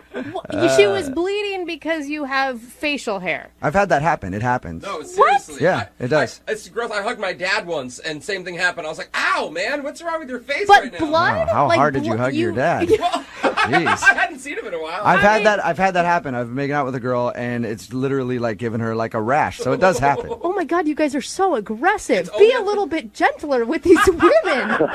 Yeah, I mean, it was definitely a pretty aggressive makeout, and I had no idea what was happening. And, once I saw she was bleeding, I felt horrible about it. Sorry about your nose. I'm just. I still cannot believe that. It's your fault for Yeah. being a good kisser. Sorry about being such a man with this aggressive 5 o'clock shadow. What'd you say to her when she came back and her nose was all messed up from making out with you? Well, I was, like, really sorry about it, and she was cool. I mean, she took it in stride. We kind of laughed about it. She was really down to earth. She didn't seem like she was mad at me or anything. She didn't seem embarrassed by it or anything? Yeah, I mean, she seemed embarrassed. I don't blame her. She had tissue on her nose. She was bleeding. But, overall, we had a good date. She let me kiss her on the cheek on the way out. Did you guys make plans to go out again? I asked her if she wanted to hang out again. She said, yeah, sure. We didn't make plans right then, though. Well, yeah, you got to let the nose heal before she can go out again. How many times have you tried to get a hold of her since that night? I texted her twice. First time, just kind of trying to be cute, asking about her nose, and didn't hear anything. And then I tried her again, just to be like, hey, what's up? And nothing. Have you Text her a picture of Rudolph? Poor thing. Just rub it in. So you haven't heard a word from her since your date? Nope. And have you asked your mutual friend that you guys both know on Facebook if she said anything about your guys' date? I haven't asked her. I didn't. I mean, I just thought that might be kind of weird. Yeah. So just start bugging different. people about it. Hey, Did she talk to you yet? what's up with Quinn? Why isn't she calling me back? I need to know. All right, well, we'll play a song, come back, call her, and get your second date update, okay? Sounds great. Moving 92.5. Brooke and Jubal in the mornings. Second date update. Howie is on the phone with us, and he wants to do a second date update today for a girl who he met on Facebook. They went out to a DJ class, went back to his house, and ended up making out for a while until she got a rug burn on her nose from his stubble and started to bleed. We're about to call her right now and see if that's the reason that she's not calling him back. Howie, I was thinking about it, and let's see. So you injured her physically within about 2 hours of your time together. I'm guessing she's probably not calling you back because she's just waiting to serve you with legal papers. That's what I think. I hope not. Wait, was she into the makeout session? Because it just seems a little aggressive if you're making her bleed off of some stubble. She seemed into it. I mean, everything seemed to be going well until that one moment. Yeah. All right, cool. Well, we're going to dial the phone number right now, get her on the phone, and see if that's the reason she's not calling you back, okay? Cool. All right.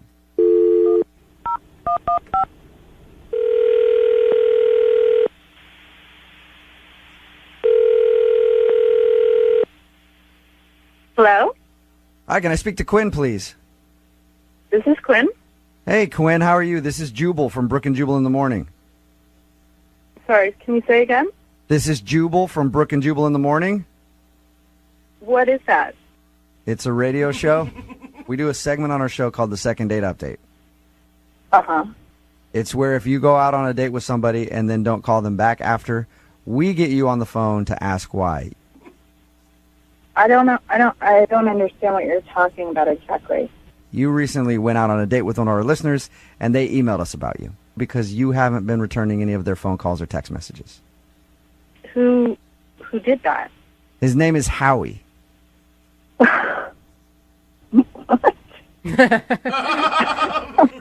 Okay, wait. I'm sorry. So Howie got in touch with you and asked you to... Yes. He emailed us and asked us to get a hold of you to find out why you're not calling him back. We actually talked to Howie, and he told us a little bit about your date. He said that you guys had a great time, so he's confused. Does that mean that you didn't have a great time? Oh, I'm sorry. I can't believe this is happening. What'd you think of Howie when you guys went out? I mean, he's totally nice. I would be friends with him. That's cool, but So he's good enough to friend zone after one date, but not good enough to date romantically. yeah. I mean, I oh my God. I mean, I'll just tell you. So he's just not a very good kisser. So what are you going to do? Yeah, that's Are you talking about the rash that he gave you?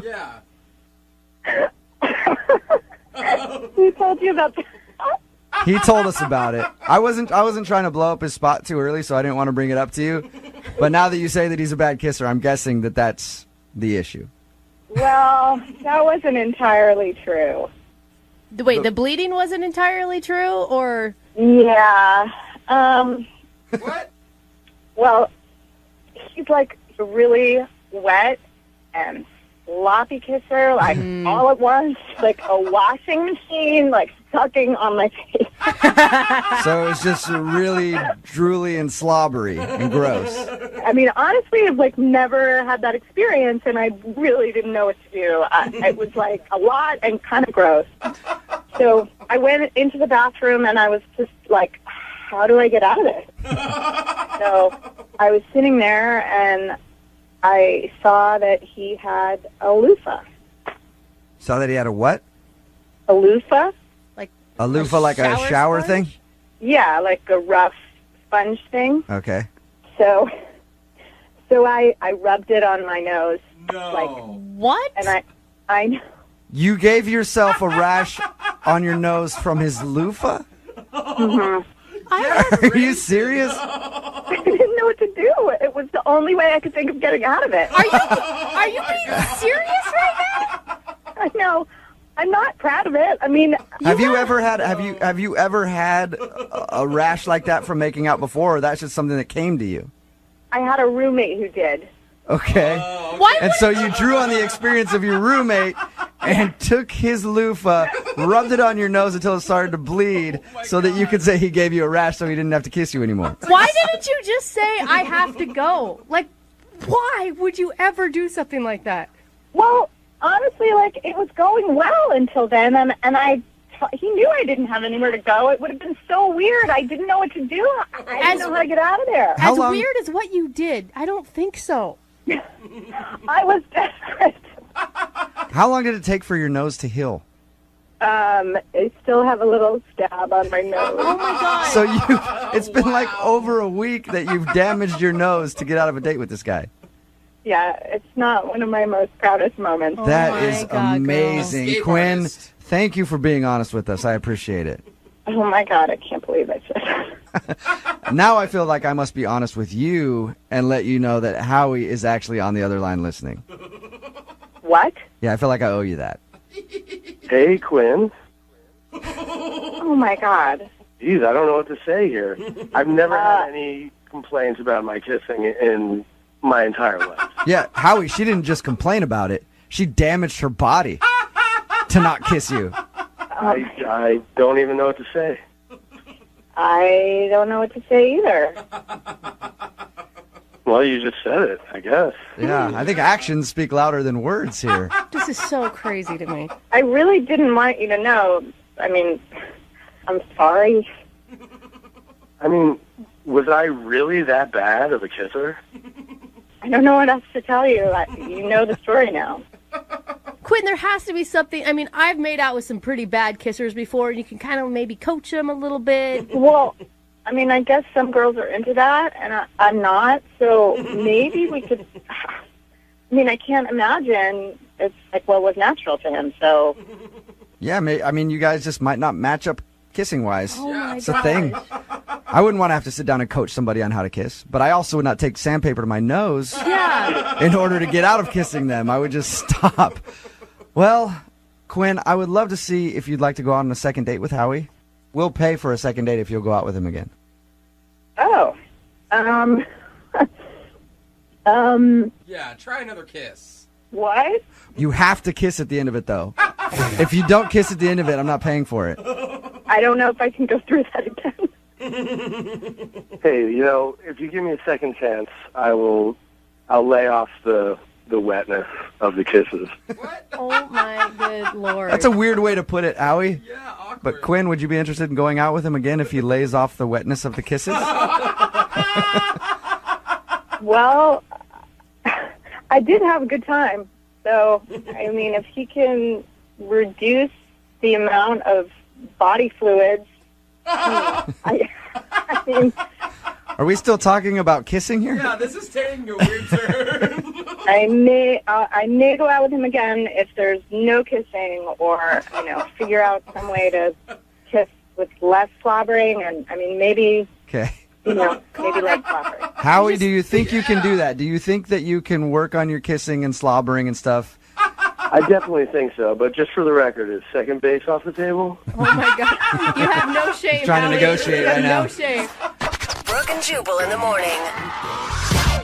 Text message in at 78592 about today's second date update. It says, I like an aggressive makeout session, and I've had many chin and nose rashes as a result. Happens all the time, but never self-inflicted. It's Brooke and Jubal in the morning. I'm moving 92.5. If you missed the second date update, Howie wanted us to call this girl named Quinn. When they were making out, she got a rash on her nose, and it started to bleed. And he thought that was the awkward thing that happened on their date. But when we called her, we found out she just didn't like the way that he was kissing.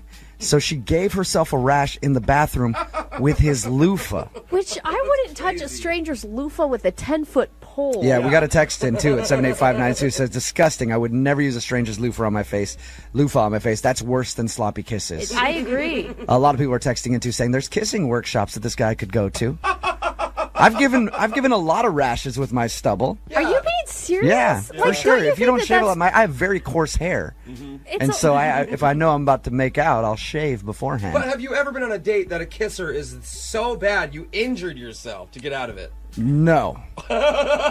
Just say you gotta leave or fake a phone call or something. She needs to work on her excuses. It's like a debate on the text message board right now, though. People are saying it's sloppy kisses. Other people are like, I get rashes all the time. Text in at 78592. Have you ever had a nose or a face rash from stubble? And has it ever bled so much that you had to leave the date? And have you ever actually loofah'd your nose Oh my God. to get out of a date, or was this a rare occasion? Remember, if you want a second date update, all you have to do is email the show, brookandjubal at moving925.com. We will call the person who didn't call you back.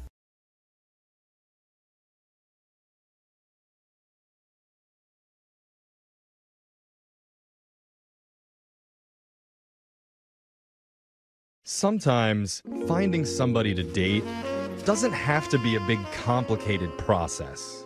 Okay. You know, with swipes and clever pickup lines and DMs and MDs. Sometimes all it takes is one common interest to bond you. Okay, that's cool. You know, like, hey, you like Go-Gurts? I like Go-Gurts too. That's getting hot in here. Deep. I mean, you Maybe we should do some Activia in the bedroom. Activia. You know what I'm saying? Isn't that the Man. digestion? Your probiotic health is sexy. There it is, Mhm. probiotic. And that's how babies are made. That's also how one of our listeners met their date through just one common interest. Her name is Megan. Okay. Go-Gurts? What's up, Megan? Hi. You and this guy do a little late night yo play? You know what I'm saying? It was all a setup for yo Oh my God, I could never believe that again. The same. Yeah? Okay. Shut up. I'm sorry, Megan. I'm having too much fun. Tell us about the guy that you met. Oh, man, that was amazing. What's his name? His name was Kurt. Oh my Okay, God. Kurt. I'm sorry. I got to get over Yoplait for a second. You're never going to eat yogurt the Oh same my way God. after this. No, it's going to be a much better Yeah, experience it is. from now Okay. on. She's moaning while she eats it. So, No, Megan, where did you meet this guy? Online, we were both chatting in this Facebook group of this local band that we both liked. Oh, okay. Oh, that's your shared interest is the local band. Yeah, no Go-Gurt. No Go-Gurt. Oh, okay. That comes later in Yeah, the yeah. relationship. Okay, this Yeah. is cool, though. So you guys started messaging on Facebook on the band fan page. Yeah, we like kind of took it over, and it was mostly us chatting. Oh, okay. Well, that's fun. That's cool. How did you move to the next step? Well, I kind of like looked him up a little bit just to see if he seemed like a normal human being, and you know he was decent looking, so I was like, well, maybe I'll just message him and maybe we could meet up. I love that. He was good enough. Okay. He wasn't like movie star, but he was good looking enough. Yeah. Gotcha. Okay. Yeah. Yeah, he wasn't I'm a 10, sure. he was like a 7. I'm sure every man loves that compliment. Yeah. But I'm sure a lot of women have been in that exact situation. Yeah, It's like, for- yeah, yeah. you'll do. Yeah. So what did you guys do for your date? He asked me to come over to his place, and he collects vinyl, so we were just gonna like hang out and listen to some vinyl. And Oh my God, it's hipster love. I love this. Yeah. How did that go? it went well. I mean, he has a lot of vinyl. We had some drinks. I might have drank a little too much, maybe, but Now you're speaking Brooke's language. She's like, I don't remember the rest of it, but I remember the drinks. Yeah. yeah. So we got fairly drunk. We listened to a lot of music, and then we got kind of hungry. And so we ended up microwaving a bunch of frozen stuff he had, like some burritos and enchiladas. And I'm sorry, but this sounds like a really fun date. Yeah. It sounds like a day with me. I'm like, what would I do? Oh, want some Hot Pockets? Yeah, except he's listening to vinyl, so it's all like, yeah. it's kind of Okay. classy, right? Sure. Totally. yeah. What did you guys connect over besides being intoxicated and the In band? frozen burritos. Oh, there was one point when he wanted to, like, this is so silly.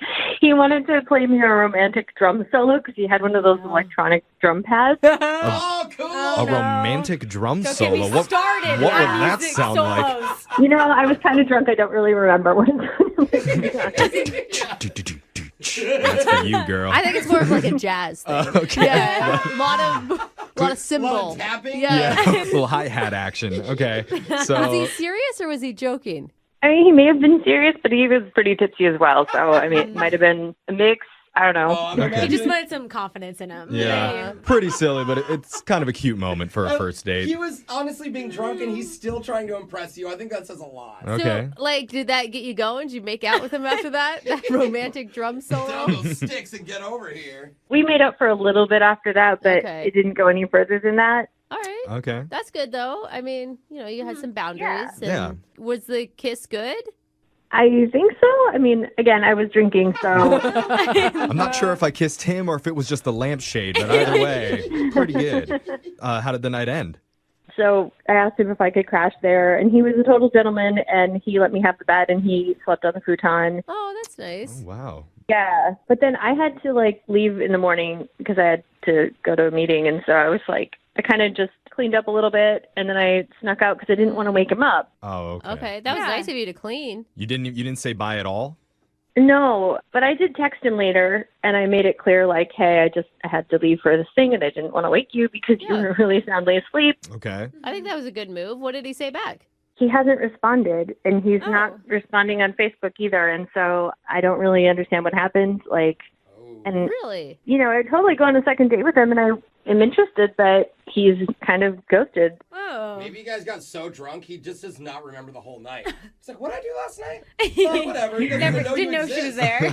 He blacked you out. Right. Are you a sloppy or an emotional drunk? Oh, yeah, like in the past. Yeah. No, I usually just get, like, really happy and energized. And then go to bed. Yeah, that's me too. Well, we have some things to think about. We're going to play a song, and when we come back, we're going to call Kurt for you, and we're going to try and get you your Oh, no. second date. Did you just play the mic with a couple of pins? I tore that microphone Man. up. Oh, man, how romantic. That was. I'm trying to get turned on. Bring the yogurt out after this. Your second date. You know, nothing gets a woman in the mood like a musical guy that knows his way around a drum set. Okay. I mean, Well, that's true. think about it. When you think of the sexiest musicians of all time, they're all drummers. Really? There are a lot of sexy drummers. Ringo Starr, Oh. the one-armed drummer from the rock group Def Leppard, That's actually pretty sweet. I don't remember it. Animal from the Muppets. Yeah. Oh, he was so hot. Of course, last but not least, the little drummer boy. Oh, my God. Oh, man. Do you know how much action this little guy would have gotten if he was around It's now? Oh, my. I really thought you were going to say Tommy Lee here. He's a grown drummer boy now. It's okay, Alexis. He was born at the wrong time, Yeah. let me tell you. Missed opportunity there. But one of our listeners, Megan, recently met an amateur drummer named Kurt. They listened to vinyl records together back at his apartment, ate some frozen microwave food, and made out before they fell asleep on separate beds. Yeah. Mhm. When she woke up in the morning, she didn't wake him up when she left. Mhm. She just decided to go, and ever since then, she's had a hard time getting a hold of him. And unfortunately, I think most guys like that. I was love going it to say, if we- I do it on purpose. Yeah, you wake up and you're like, oh, no awkward goodbyes or anything. Okay, I'll text you later. But there was no hookup that Right. night Yeah. other than the makeout session. Oh, that's true. Yeah. So then it is kind of awkward. I mean, Megan, are you the type of girl, because you said you were drinking, that doesn't remember everything from that night? I mean, I remember most of it, I think. Okay. Some people black out more than others. I mean, I'm just asking because she has no idea why he's not. Maybe she calling doesn't her. know what she doesn't know, you know? Oh, right. Not sure what that means. That But... was good. I follow that. I'm with you. Okay. Okay, never mind. Well- Makes sense. It's time. We're going to give Kurt a call and get you your second date. You ready, Megan? All right. Yep. Okay, here we go.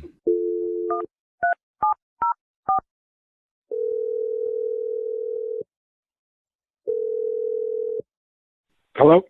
Hi, I'm looking for Kurt. Yeah, who's calling? Hey, Kurt, my name's Jeffrey from the radio show Brooke and Jeffrey in the Morning. What? You're calling from a radio show? Yes, a real-life radio celebrity has into a reached out to you because I want to talk to you. That's so weird. Yeah. When he said it like that, it was really strange. I thought that was pretty smooth. of It me, wasn't. if I do say so. No. Okay. Yeah. Well, Kurt, the reason why I'm calling is because we're doing a segment called A Second Date. Have you ever heard of that before? No, I have not. Okay. Well, the way that it works is if you go out on a date with somebody and afterwards, if that person isn't calling you back, you can email our show and we'll reach out to them for you to try and figure out the reason why. But I didn't email you guys about anything. No, somebody else emailed us in regards to you. Her name's Megan. Megan. Megan. She emailed you guys. What? Can you let her know that I'm going to be sending her a Venmo request, What? but that I don't want to talk to her anymore. Oh, did she break something, bro? What are you talking about, a Venmo request? A Venmo request. She needs to pay me some money. Okay, Kurt, I mean, slow down a little bit. I don't know what you're talking about. Can I just tell you what we know on our end? Yeah, I mean, what did the email say, or what did she say that happened? When we spoke to her, she said that you guys hung out at your apartment, you listened to some music together, drank, ate some frozen foods. Okay. And she went to bed, and when she woke up in the morning, she just left without saying anything. She didn't mention anything about breaking anything in the apartment or... Yeah, she snuck away from the problem. I mean, what's the problem that you're talking about? What, you liked her, right? I did. I really did until the next morning. I woke up and, yeah, she was nowhere to be found. Uh-huh. We know that. And I went into the bathroom to, use the bathroom. It's in the morning. Oh, is that what you do in the bathroom? You use it? I couldn't even do anything. What do you mean? I literally ended up having to use the sink because the toilet is so clogged. I don't know what's going on, what's in there, what she put in there. No. She clogged your toilet? It could be toilet paper. Guys, that's But like beyond any little thing, because like I have a plunger. I grabbed it out and I tried to plunge the thing. Nothing happened. What? I went at it for, I don't know, it had to be like 10 minutes of like trying to. Oh, no. This is so embarrassing. What made you think that it was her? It wasn't me. I live alone. Process of elimination. So wait, you're mad at her because she clogged your toilet? I want her to pay for it? Yeah, that's kind of rude. Oh, no, that's not the end of it. Okay, so once I couldn't get it unclogged, it's a real hassle to get someone in here to do some work in this building, but you always have to let the super know. Right, of course. So I let the super know, and then he hits me with a bill for $500.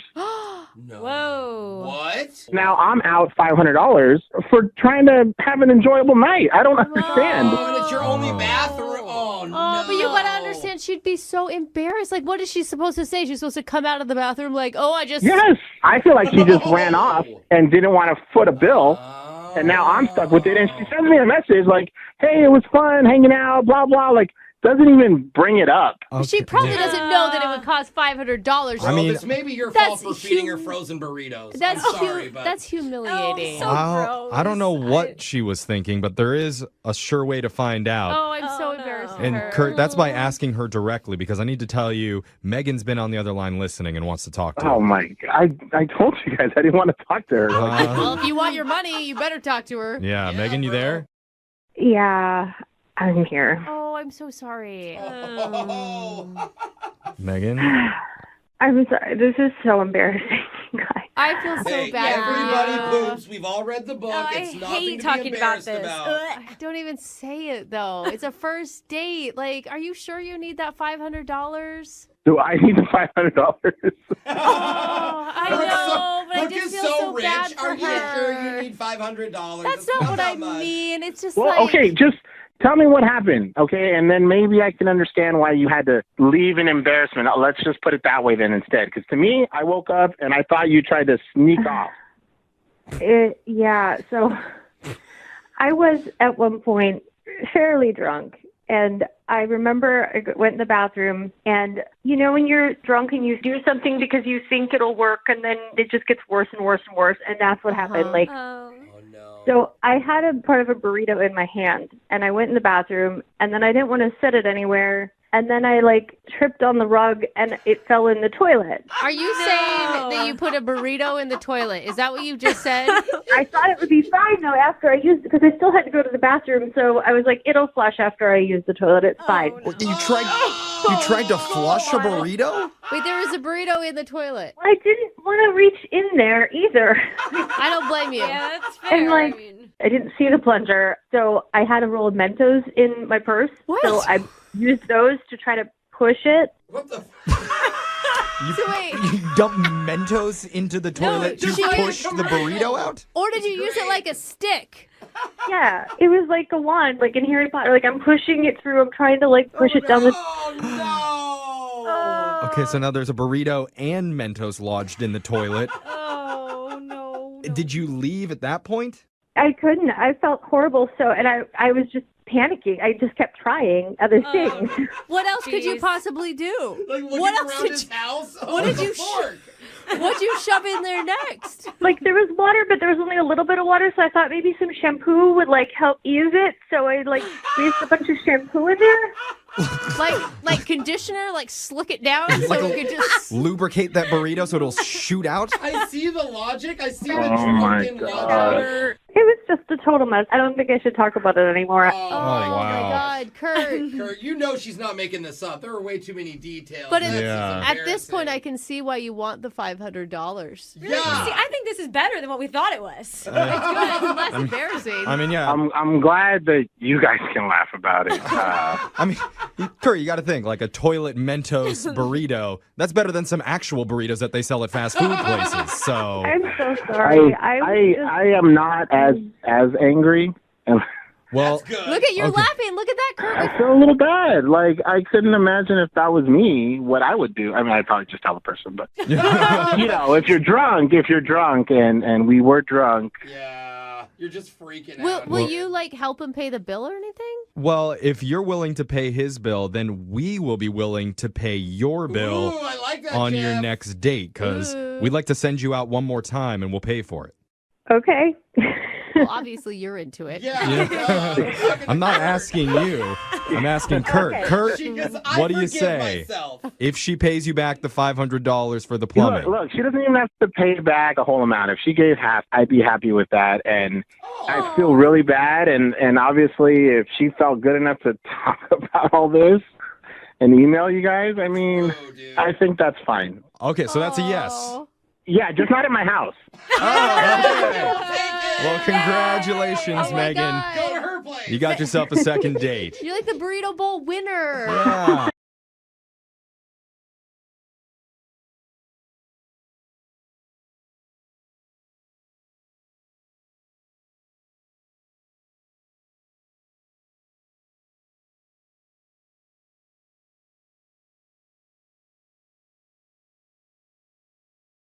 Moving 92.5. Brooke and Jubal's second date update. Today is Halloween. And of course, Halloween parties are one of the favorite places to try to hook up with a sexy ghoul or a sexy goblin or a sexy toaster. Whatever anybody has dressed up to be like and made it sexy. You always want to hook up with it. And luckily for us, we checked the email and we did have quite a few emails in from people who met somebody that they want to call at a Halloween party. Yeah.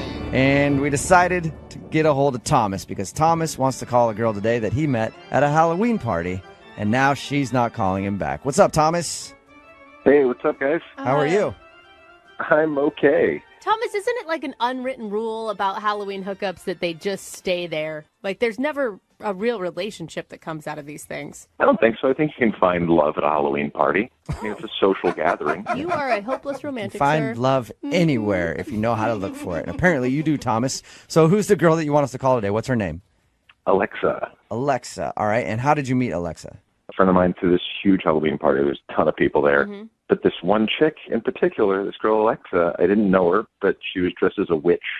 Not like a sexy witch, but not like a horrifying witch, just a witch. A regular So witch. she was a normal witch. Totally. She was a normal witch. Okay. Did you approach her immediately at the party, or did you wait a while before you made your move? I kind of watched her from a distance for a while. Like she Nice. was in. Yeah. That's what I like to hear. I sort of skulked around behind her the entire party. Well, it wasn't like stalking her. I was just kind of like every once in a while I'd check in, see where she was. Okay. All right. And then when did you let her know that you had been watching her? When did you strike? Well, it's going to sound bad. They didn't strike, but I just couldn't figure out a way to get up and talk to her. I kept waiting for her to talk to someone that I knew so that I could ingratiate myself into the conversation. Right. But she was talking with circles of people that I didn't know. So I decided I was going to try and scare her. That's a good move. You know what? Yeah. Right, yeah. Because frightening a woman is a great way to meet them. Yeah, what? Oh, at a Halloween party, that's perfectly acceptable. That's why you take women to horror movies, because, you know, that fear reflex also turns you on a little bit. All right, so you were hoping Okay, I see. You to wanted to get. scare the horny into her. Exactly. All right. And did it work for you? Well, here's the problem. She was carrying around as part of her costume. She had this cauldron with her, and it had like smoke billowing out of the cauldron. But I saw her at one point start to head down this hallway towards a bathroom. And so I ran through the kitchen, and there was another entryway into that hallway. So I hid behind the door frame, and as she passed by, I just jumped out and went, bah! Wait. What did she do? Did she drop her cauldron? She dropped the cauldron. Oh, no. Did it break? The cauldron didn't break, but it did spill. Yeah, and I'm guessing it was that dry sucks. ice if there was smoke. It was dry ice. Yeah. Oh, no. How are you going to clean that up? Well, everyone at the party, all we remember about dry ice is what we learned in science class in 5th grade. so nobody wanted to touch it. Yeah, Everyone was just freaking out, dancing around it. So, well, how did she take the prank? I mean, did she like it, or was she angry that you made her? So I immediately apologized to her, going, I'm so sorry. Oh, my gosh. I was just trying to freak you out. I was looking for a reason to talk to you because I think you're the cutest witch I've ever seen. That's sweet. I guess I made the wrong choice. I'm sorry I scared you. Let me get you a drink. And she says, that would be great. Thanks. Wait, can I ask? I never asked. What were you dressed as this whole time? I need the full picture here. I was dressed as zombie Steve Jobs. Oh, nice choice. And I had just like a black turtleneck on, black pants. I had a big hole in my side, like a rib sticking out. Nice. And one of my eyes was kind of bulgy. I have a friend that does makeup, and he made it look pretty gruesome. All right, so That's you pretty look good. like a horribly decomposed Steve Jobs. Exactly. Every woman wants that. Yeah. So I'm assuming as soon as she saw your costume, she was already on board. Well, I don't know if she has a fetish for zombies or not, or if she's just really into The Walking Dead, but she seemed into it. And how was the conversation between you two? It was great. I mean, we just chatted about all kinds of stuff. The music was pretty good, so we danced for a little while. Okay. And then by the end of the night, we started making out a little bit. She had to take off her witch nose so I could get to her mouth. It was nice. And you were thankful that that was actually a fake nose. In my inebriation, there was a moment where I was like, man, I hope that nose comes off. You guys obviously liked each other. I mean, she made out with you and everything else, but have you talked since the party? Well, she has not returned my texts. I texted her the day after, and I got nothing. Then I texted her again the next day, and still nothing. And I texted her again later that day, which I felt weird about. I hate playing that text game with girls. But So now it's been a few days, and I'm kind of wondering, okay, are you having second thoughts? Are you pissed about the dry ice? Did you find a burn on your ankle, and now you're mad at me, and you didn't tell me? All right. So you really have no idea why she wouldn't want to talk to you. I have no idea. But I appreciate a man who overanalyzes just like a woman. Oh, my God, so much. All right, well, we'll help you out then. We'll play a song, come back, call her, and get your second date update, okay? Cool, thank you. All right, man, hang on. Moving 92.5. Brooke and Jubal in the mornings. Second date update. Right in the middle of a second date update, and if you're just joining us, the best way to make a first impression on a lady is, of course, to scare the crap out of her.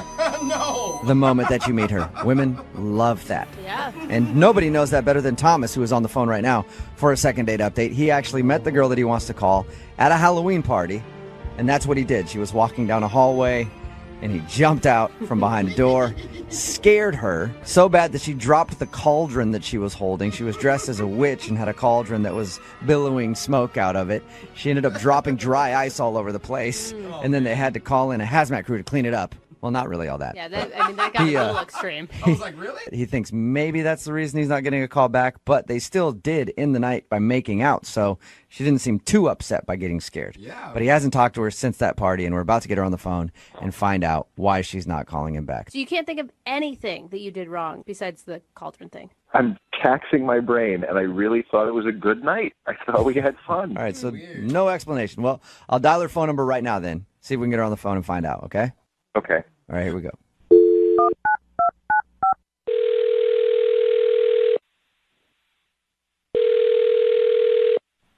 Hello? Hi, can I speak to Alexa, please? Hi, yes, this is she. Hey, Alexa, how are you? This is Jubal from Brooke and Jubal in the morning. Jubal? Mm-hmm. From Brooke and Jubal in the morning? Brooke and Jubal in the morning. Brooke and Jubal in the morning? Brooke and Jubal in the morning. I think we should let's say it again. Make it more true. We are Brooke and Jubal in the morning. Okay. Why are you calling me? Well, I'm calling you because you recently met one of our listeners, and he's been trying to get a hold of you, but you're not calling him back. So he asked us to get you on the phone and try to reconnect you. Really? That's really weird. Who is it? Well, his name is Thomas. Do you remember a Thomas? I know one Thomas, a coworker, and I don't think that that's him. Wow. I don't know. He could be your coworker. I have no idea. It's a guy that you met at a Halloween party. Oh, that Thomas. Yeah. Yeah, The one that was Thomas. Steve Jobs zombie. Right. Well, Thomas emailed us because he said that you guys hung out at that party and he really enjoyed spending time with you. And you told him to text you after and you guys could go out on a date. But apparently he's tried and you're not responding to him. So he thought maybe we could get you on the phone and find out why. Oh my goodness. Yeah. What a bummer. What a bummer. I don't know what to say. What a bummer. He's a bummer Yeah, or what- a bummer that we're calling? I mean, it's just a bummer. It's unfortunate. What is unfortunate? Sometimes it's just, oh, this is really hard. You know how when you meet someone and later on you realize that they're not necessarily the person that you thought that you were meeting? Yeah. So he was dressed up as a zombie Steve Jobs. Did you realize that he actually wasn't a zombie Steve Jobs and that's what upset you? You're not a zombie. Yeah, wait a second. I guess in a weird way. Yeah, you're right. Wait, I am right? That you were upset that he wasn't a zombie Steve Jobs? Well, I thought the costume was really cool. I love Steve Jobs. And, he had the black turtleneck. His makeup was really cool. And after I met him, I went on Facebook and I checked him out. And, yeah. Oh. What? Yeah. You're not attracted to him, are you? No. I obviously had a bad case of costume goggles. Costume goggles? I've heard the term beer goggles, but I've never heard the term costume goggles. Yeah, as soon as I saw him without the makeup, without the blood, he just looks kind of like a different person. What? He looks better without blood? Well, sometimes when you cover up your face, you just can't tell what you look like at all. Right. I saw his picture on Facebook without the makeup on, and it's just not what I expected. In other words, he's more attractive to you with a bunch of zombie makeup on. That's so messed up. That sounds horrible. I know. But I mean, maybe he's just not very photogenic. Like, wouldn't you want to see him in person? And because some people aren't. I don't want to risk that awkward meeting of seeing him in person and it still be a disappointment. Yeah. You're like, hey, so remember that costume you had on? You think you could wear that right now? All the time? You know what else is awkward, Alexa? What? He's actually on the other line listening and wants to talk to you. And he heard what you just said, yeah. Oh, poor guy. Thomas? Oh, my goodness. What am I supposed to say to this? Oh, my God. I'm so sorry. Oh, my God, I'm so sorry. You're just more attracted to me when I have an eyeball hanging out of my head. Oh, I don't know what to say. I know it sounds weird to say, but I just found you more attractive as the zombie guy. I'm just trying to wrap my head around this. You were attractive enough to me to make out with me and dance and chat for like 3 hours. But once you looked at pictures of me without zombie makeup on, you were less attracted to me? I went onto Facebook expecting one thing, and then it turns out that it's not what I thought it was going to be. I don't think I'm a bad-looking guy. Am I really that unattractive? No, you're not bad looking. You're just not my type, and I just thought that you looked better as a zombie. That sounds so weird. Think about it like this. Say that I made out with Orlando Bloom, and then the next day I found out that it was Johnny Depp. There's nothing wrong with Johnny Depp. I'm just not into Johnny Depp. Wow, that was impressive. That's a pretty good analogy. That is, yeah. I don't know. But you're still Johnny Depp. See? Yeah, I see a lot of people like Johnny Depp, but I'm just more into Orlando Bloom. I guess I see what you're saying. I mean, it makes sense, weird way, but it's like if I made out with Megan Fox, and then the next day I was like, oh no, it was Scarlett Johansson. Maybe I'm more into Megan Fox, but I'm still going to be like, oh, hell, I'd make out with Scarlett Johansson some more. There you go, Alexa, using your own logic against you. Somehow. I'm really confused, but... What pictures were you looking at on Facebook? Your profile pic? I never even found your last name, so I couldn't do the proper stalking. I don't know if maybe your pictures aren't so good either. That is a good point. You haven't seen her without her witch makeup on. I mean, she took her nose off, and that was it. Yeah. I mean, I enjoyed talking to you, and I thought we really got along, and you even at one point stopped and said, you're a really good kisser. Well, there was a lot of alcohol involved that night as well, so... You are I can't. brutal. feel? I don't remember that. God, how would you feel if the tables were turned on you right now? Yeah. Well, I would be understanding. Everyone has their preferences. You know, not everybody is going to find me attractive. I call BS on that. All right, I tell you what. You go out with me again, I'll wear just the eyeball, and we'll slowly transition into regular me. How about that? No, that's terrible. That's a good idea, Thomas. Alexa, would you like to go out with Thomas again? Or for a first time, really, because you just met at a party and didn't have an actual date. Would you like a date with Thomas? We will pay for it. Come on, Alexa. This is your chance to prove yourself not so shallow. Will you send me the other pictures and then I can decide? Oh, my God. Do you even still want to go out with her at this point? You know what? I do. I want to prove a point to her. So it's less about the actual date and more about just proving that you're still good looking without zombie makeup on. Yes, I want to show her that I can be attractive without looking like a dead person. Oh, wow. Okay, so you guys will go out then, Alexa, if he sends you pictures and you approve? Yeah, I guess I can do that. All right, well, congratulations, Thomas. You kind of got a second date. Almost. Thanks. Dependent on the photos, I guess. Yeah, if you pass the test. Alexa, get ready because I'm going to send you some really good shots. What? I don't know if I like the sound of that. Nothing dirty. Yeah, just the way you said it, though. Be on the lookout. Papa's about to send some really good shots to your inbox. Brooke and Jubal in the morning. Text in at 78592 that says, hey, I can't blame her. Most guys look better with makeup on. Hashtag no filter. I love that hashtag. Of course, about today's second date update. If you missed it, Thomas wanted to call a girl named Alexa. They met at a Halloween party. Had a great time, he said. They even made out a little bit at the end of the night, exchanged numbers, and then she wasn't calling him back, and he couldn't figure out why.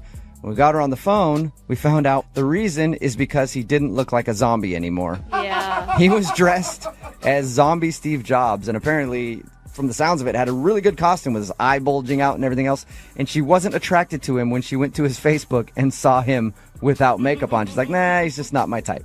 If it makes him feel better, I'm sure that he's not the only one that's going to have to deal with that response today. Yeah, there's a lot of people. You know, there's one thing to wake up after just a night out and seeing who the person really looks like in daylight, and then Halloween just really exaggerates that. I do like the fact that she used the term costume goggles, though. I've heard beer goggles a lot, but I've never heard costume goggles, and that's apparently what she had. They did agree to go out again, maybe. He said that he has really good pictures and that he would send her those pictures, and he swears that she'll be impressed by that and they will go out. She said if she likes the pictures, then she will actually give him another chance. So good luck to those guys. I know, she's so shallow. She had a great time with him, great conversation, but a couple of photos and it's over. Well, and he still wants to go out with her. I know. Yeah. But then when we asked him at the end, he was like, I just want to prove a point that I do look okay without zombie makeup on. What's that phone call going to be like? She's like, listen, I reviewed the pictures. Fine, I'll go out with you. Yes! Yeah. Oh, I told you. I knew I was hot. Wait. Which picture was the clincher? Let me know. Text in at 78592. Did any of our listeners experience the same type of thing? Any costume goggles from Halloween weekend? I would like to hear about that. It needs to be its own hashtag. Yeah. Remember, if you want a second date update, all you have to do is email the show, and we will call the person who didn't call you back. Moving 92.5. Brooke and Jubal in the morning.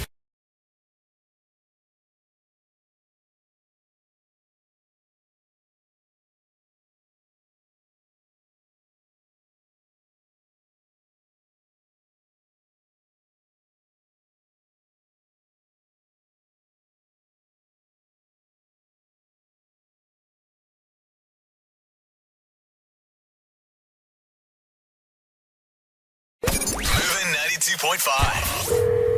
Brooke and Jubal's second date update.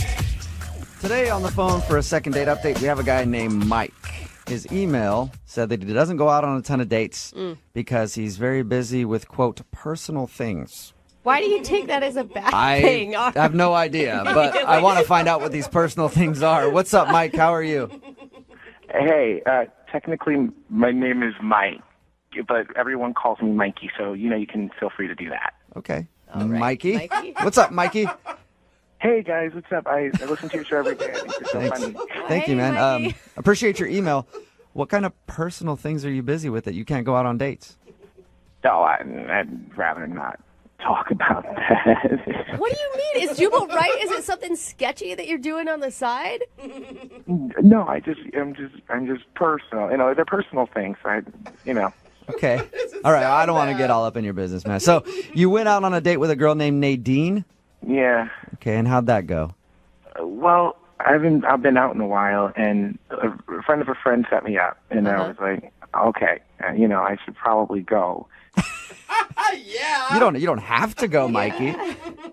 I thought, I should probably go. It would be nice. Yeah, you need to socialize yourself, Mikey. This is good. And then I looked her up on social media, and she was actually really, really attractive. She was good looking. She had perfect golden brown eyes. They looked like moons. Like her hair was awesome. Like she had I like him a little thicker, and like she had the right shape and everything. Okay. So yeah, I was like kind of pumped, Yeah. So what'd you guys do? Oh, we went out to a restaurant and we ate food, and I ordered a Salisbury steak, and it was like okay. Where'd you go to that Salisbury steak? It was like Denny's? I don't even want to say the name of the place because it was so bad. It was like dry and like stringy, and like it was not How are we concentrating on a Salisbury steak right now when we're trying to talk about your date? I know nothing about this girl or how it went that night. Oh, well, she ordered a Reuben sandwich. And No, we're not wondering what food she ordered. Mikey, we're trying to ask you, like, how the date went, not necessarily all the particulars on the food, although I am still interested in Salisbury steak. I don't know where you get that. Oh, my gosh. Okay, on the actual date, we just talked. Like, I don't remember what we were talking about because, she's pretty. There's a lot going on, like, I'm not, you can't really remember a lot because, I was just looking at this girl, kind of nervous. Were you engaged in the conversation, or was she just talking at you and you were just staring blankly back at her? No, it was going good, I think, and I was talking to her about this thing that I do. My friends and I find funny. I told her that I could do like cartoon voices. Oh yeah. You pulled that What out kind of of voices do you do, Mikey? I know this. Well, the one that I did for her at the restaurant. Do you guys know Patrick the Starfish on SpongeBob SquarePants? Oh yeah, everybody knows Patrick. Yeah, I was at the table and I did Patrick for her. I was like, please pass the salt. I need some more salt on my stuff. Okay, did you preface that with anything, or did you just start going into Patrick? Well, I just thought that she would get what I was doing. It's a good Patrick voice. Why wouldn't she get it? It is a pretty good voice. Did she like it? Did she laugh? I mean, she was like, yeah. I think she liked it. Did she? You know when people are like pretending like they don't like it, but like you can tell that they really like it. Mikey, no. Did you have a conversation at all after that about how it was Patrick from SpongeBob, or did you guys just move on? Actually, I don't remember if I told her or not. Do you remember anything about this date other than doing the Patrick voice for her? I remember the food. I remember the Salisbury steak and the Reuben. Oh my gosh, Mikey. Where were you on this date? Like, were you drunk?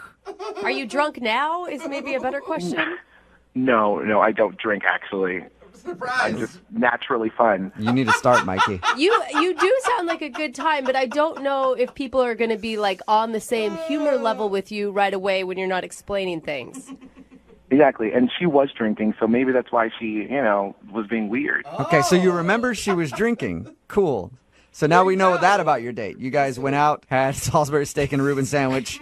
You made your Patrick from SpongeBob voice. How did the date end? I tried to walk her to her car, and I wouldn't have kissed her anyway because a gentleman never does that. But no, we did not kiss at the end. Okay. Did you guys make plans to go out again? Yeah. I mean, we were like, see you soon, see you soon, bye. And then, she just kind of drove off. That's not really planned. Did it feel like she was jumping in the car trying to get away from you as quickly as possible? I mean, she was headed home, so I guess she was tired. I don't know. Oh, Mikey. That's why I need to call her and ask her. Oh, my God. All right. So how many times have you tried to get a hold of her since your date? I called her twice, and I left a voicemail one of those times, and then I texted her like 3 times. Like one was like words, and then the next one was emojis, and then the last one was like a picture. What? Okay. A picture of what? What picture did you send her? I sent her a GIF of Patrick, Oh, you did? Okay, well, at least maybe there's a connection there. All right. Well, we don't know much about your date. We do know that you liked her, I think, but we'll play a song, come back, call her, and find out what happened on your date and get your second date update, okay? Okay, thanks. Moving 92.5. Brooke and Jubal in the mornings. Second date update. Today's second date update is a special celebrity edition because on the phone we have Patrick from SpongeBob SquarePants, and he's not getting a call back from a girl, Nadine, and he's pretty bummed about it. Right, Patrick? Yeah, Jubal, I'm really sad about it. Oh, my God. Patrick is actually a guy named Mikey. He emailed us because he said he hasn't been out on a date in a while. He went out with a girl named Nadine, and he likes to do voices, like that voice we just heard, Patrick from SpongeBob. He doesn't really remember much about the date because I guess he was nervous. He remembers what food they ate and that they laughed a little bit and that he did his Patrick impersonation for her. No, it's important to note that he didn't tell her that it was Patrick when he was doing it. Did it. All right, Mikey or Patrick or whoever I'm talking to right now. We're about to call her and get your second date update. Do you have a feeling that it could possibly be the Patrick voice? It could have been the stringy Salisbury steak. I really don't know, honestly. You know what? Stringy Salisbury steak is a reason that a lot of people don't get a call back. So It's like the number one. yeah, it really is. All right, I'm going to dial her phone number right now. Okay, thanks, guys. I really appreciate it. You're Thank welcome. All right, here we go.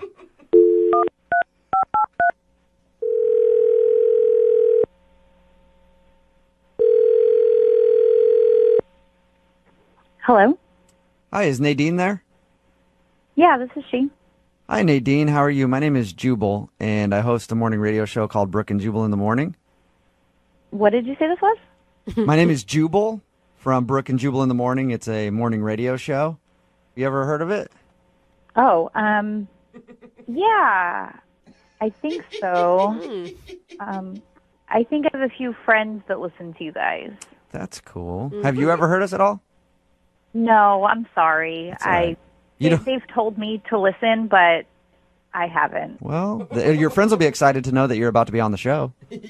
Congratulations. What do you mean on the show? I don't understand. Well, we do a segment called the Second Date Update. So you recently went out on a date with a dude, and he emailed us because he wants us to get a hold of you on his behalf. Oh, that's weird. Yeah, we know. His name is Mike, and I think he probably went by Mikey on your date. At least that's how we know him. Oh. Yeah. No. Yes, that's who wants to get a hold of you, Mikey. Do you remember going out with him? Or you might have thought it was Patrick from SpongeBob. I don't know. How do you know that? Because we talked to Mikey about your date, and he told us that he was doing his SpongeBob impression for you, and he thought that you liked it a lot. It was really strange, wasn't it? It was really weird and not good. Honestly, the entire date was just strange.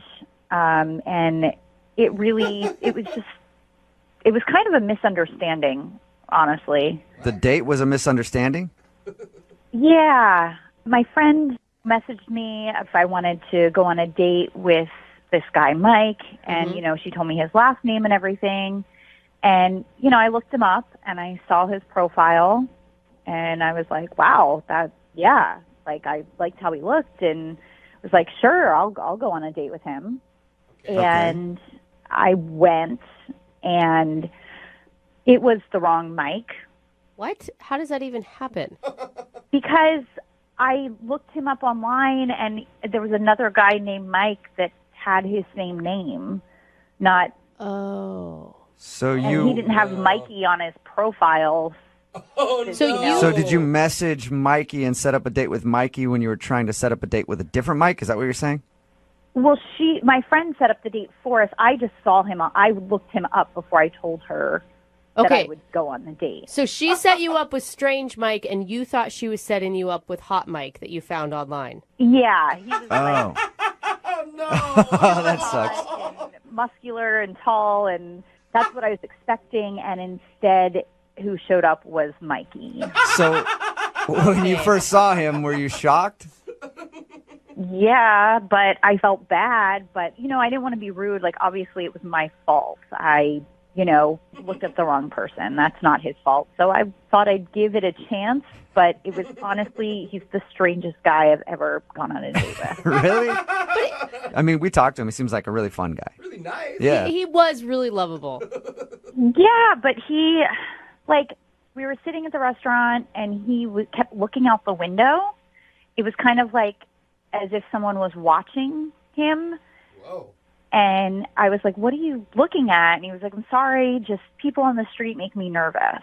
Oh, Just people walking on the street. Minding their business. Oh. Yeah. I just thought it was weird. I wasn't sure if he was like, I didn't think it was real. But then he also, when I went to the bathroom, I came back and he asked me what it was like in there. What? And I was like, like in where? And he wanted to know what the bathroom looked like. And I've never been asked that question before, but he wanted to know in detail. Like, he started asking me, was it light or dark? Or, how many toilets are in there? What? I mean, you got to give Specifically, it how many toilets? And how many toilets were there in there? Just curious. I don't remember, 4? I don't know. But you can see, I mean, I'm always interested in how the men's room looks compared to the women's room. I'd say, I don't know. Yeah, but you don't ask it on a first date. But he's nervous. Well, that was the thing. I couldn't tell if he really was nervous or this was how he jokes with people, And then he started doing those impressions. It was this SpongeBob thing. It's really not a bad Patrick from SpongeBob, is it? On, I think. Whatever. I mean, if you guys say it is, I'm sure it is. I don't watch the show. I don't know. I just know that he was taking a salt shaker and making it dance and having it do this voice like he was putting on a puppet show. And that's awesome. I just had to get out of there. It was weird. I don't know. Maybe some girls are into that, but that's not for me. This sounds like the weirdest date you've probably ever been on. It is the weirdest date I've ever been on. Okay. Yeah. This might be weird for you too then, because he's actually on the other line listening to this conversation and wants to talk to you. What? Yeah, hey, what's up? This is really strange for me. I didn't expect to talk with you again. I know, you didn't return any of my phone calls or the text messages. Yeah. I sent you that whole emoji story. It was so funny. Like I said, that it was weird for me, and this just really makes it weirder. Honestly, what was really so weird, though? That was weird. Just what do you talk. mean? I don't understand. Don't you have a sense of humor? Mikey, you got to stop with the Patrick voice, man. She's not digging it at all. But it's something she could grow into, probably. Stop talking like that. I'm not going How to about grow this? into watching a show that children watch. Oh my gosh. Nadine, I'll stop doing the voice if you go out on a second date with me. Oh, my Come on, Nadine, give him a break. He's pretty funny. He's great. Well, maybe you should go out with him. I don't know. Relationships are about compromise, Nadine. This is a compromise. Hey, Nadine. Can you just talk You were normal? laughing. How can you? You're not even being a person right now. You're being a cartoon. How am I supposed to go on a I'm date being a with person somebody now. who's not Okay, even being Nadine, I'm being a themselves? person now. How about now, all right? I'm just going to be honest with you. When I went on a date with you, it was, the first time I'd been out in a long time, and when I was sitting across from you, I was like, I feel really, really lucky to be here right now. Oh, that's nice. How do you not like I really, I instead of being nervous and shutting down, I, decided to, be a man about it and, do what I know best. And that's asking a lot of questions and doing my voices, and people usually like it. Why were you so interested in the women's bathroom? I'm just curious about all different types of stuff. That's not weird. But what about the people on the street? Do they really make you nervous? We don't know them. Just because you don't know him doesn't mean they have to make you nervous, Mikey. Stranger danger. Nadine, let's get back to the main point here. Would you go on a second date with Mikey? I'm going to have to politely decline. Mikey, it was nice to meet you. That's okay. All right, Nadine, it was nice to meet you. It was nice to meet you too. Awesome. We got both of them on there. I think this is officially the weirdest second date update we've ever had. Brooke and Jubal in the morning. I know he didn't get a second date, but I kind of want to hang out with Mikey. Right? It's Brooke and Jubal in the morning. Talking about today's second date update, this guy named Mikey wanted to call a girl Nadine. She ended up not calling him back after their date because Mikey's a bit of a character. Yeah. He sounds like he's got some social anxiety issues because he had to sit by a window and was scared of the people outside. I like his response. We don't know those people. And he also did a Patrick from SpongeBob impersonation through the whole date. And when she went to go to the bathroom, he would not stop asking about how the bathroom looked inside. It's very split on the text board. A lot of people are like, he's the coolest guy ever. I can't stop laughing. He's very funny. And then other people are like, he's got bodied in his basement. Don't go out with him. Well, She decided to pass on a second date with Mikey. The thing is, Mikey, totally lovable. Probably not the person I would want to sleep with either. Yeah, just be friends with Because he'd be doing the SpongeBob while you guys were doing stuff. Oh, no. Remember, if you want a second date update, all you have to do is email the show and we will call the person who didn't call you back.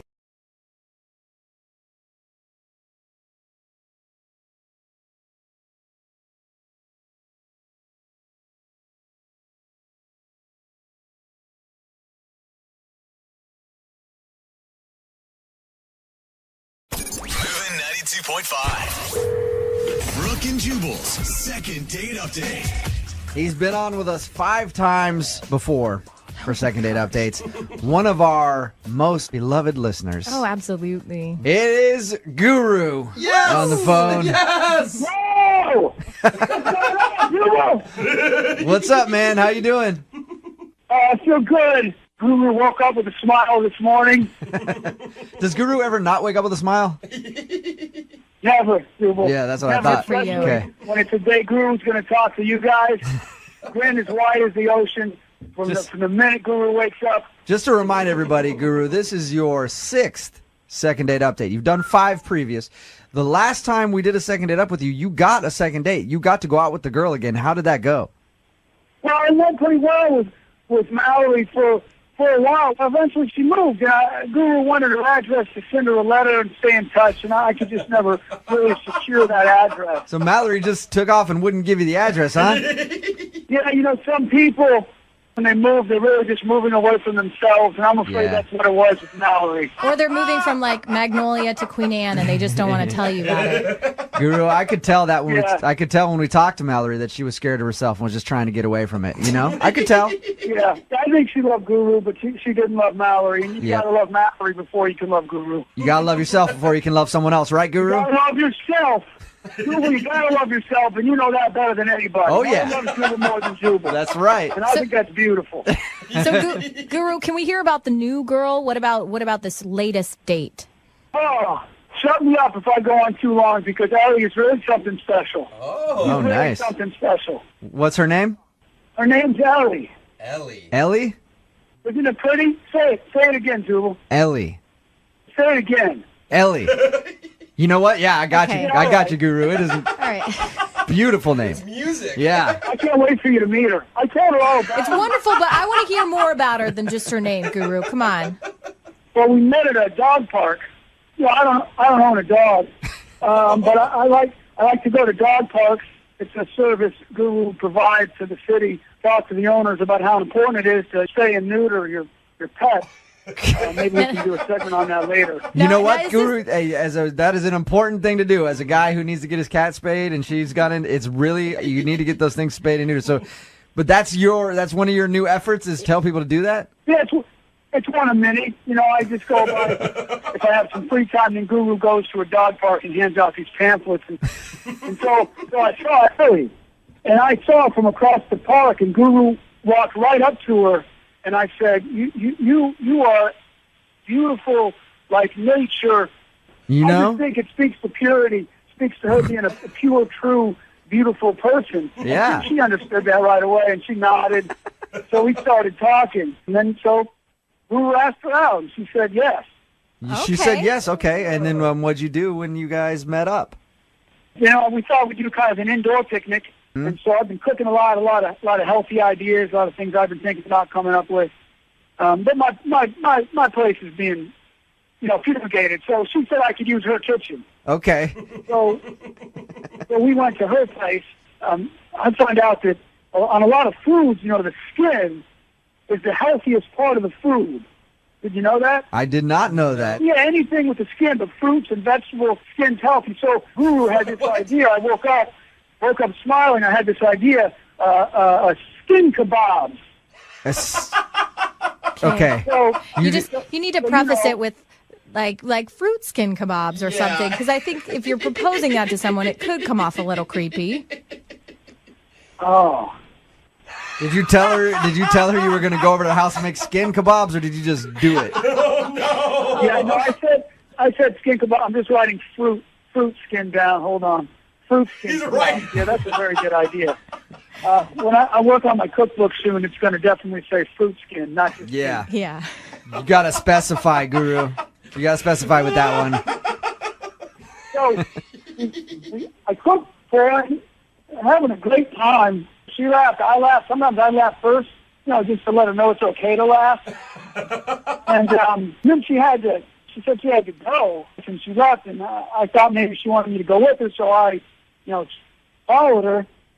But then she, got on a bus. I'm sure she meant to, say goodbye more, because I was already starting to miss her so bad. Guru, has she made any effort to contact you since this sort of mysterious end to your date? Probably. I'm sure she wants to hear from me, and she probably made efforts to connect. But, Guru's, hard man, you guys know, to track down. I'm very busy. A lot of people pulling me in all directions. Well, yeah, because, you got a book you're working on, you got your cookbook, you got your efforts at the dog park, you got all kinds of stuff, man. Also, you don't own a cell phone, so that makes contacting you a little difficult. Yeah, it's harder. But, you guys find a way. And Guru's tried a couple times to call, haven't reached Ellie. And I just love to connect with her. I'd love to connect with her heart. And then, maybe... It starts with the heart, and then it leads to other regions. You know how it works. Start at the heart. Start at the heart. Yep. There's another thing for your book. What do we do, Guru? We start at the heart. That's right. At the heart. That's right. People, I miss you, man. I know. I miss you a lot. We always learn stuff when we're together, man. What did we learn before? Winners aren't quitters. That's right. And what did we learn today? Start at the heart. That's right. And that's what we're going to do. Okay, so we'll play a song, come back, you know how the drill works, and then we'll call her and see if we can get her on the phone and get your second date update, okay? And also, when you put Guru on hold, you guys play the best music, I just got to tell you. All right. Hey, we'll just dance to this, and then we'll come back and call her, all right? I'm going to dance, and we're going to come back and call Ellie and start at the heart. Yep. That's exactly what we're going to do. Moving 92.5. Brooke and Jubal in the mornings. Second date update. Here we go, Guru. Are you ready to give Ellie a call? Guru's all strapped in, ready to go. You got to take risks if you want to get love, right? That's what you said. That's what I said. That's what I firmly believe. You know that. I just hope Ellie's willing to take the same risks as Guru. And you know whatever happens, Guru, you got your family right here with you. Right here. Yep. We got you. I got you guys. Guru's always got you. I know that. That's been a big help to me. You said you're strapped in with that seatbelt. Well, there's other passengers in the car, okay? Yeah. I'm driving. Lydia's rolling shotgun. Where's Guru sitting?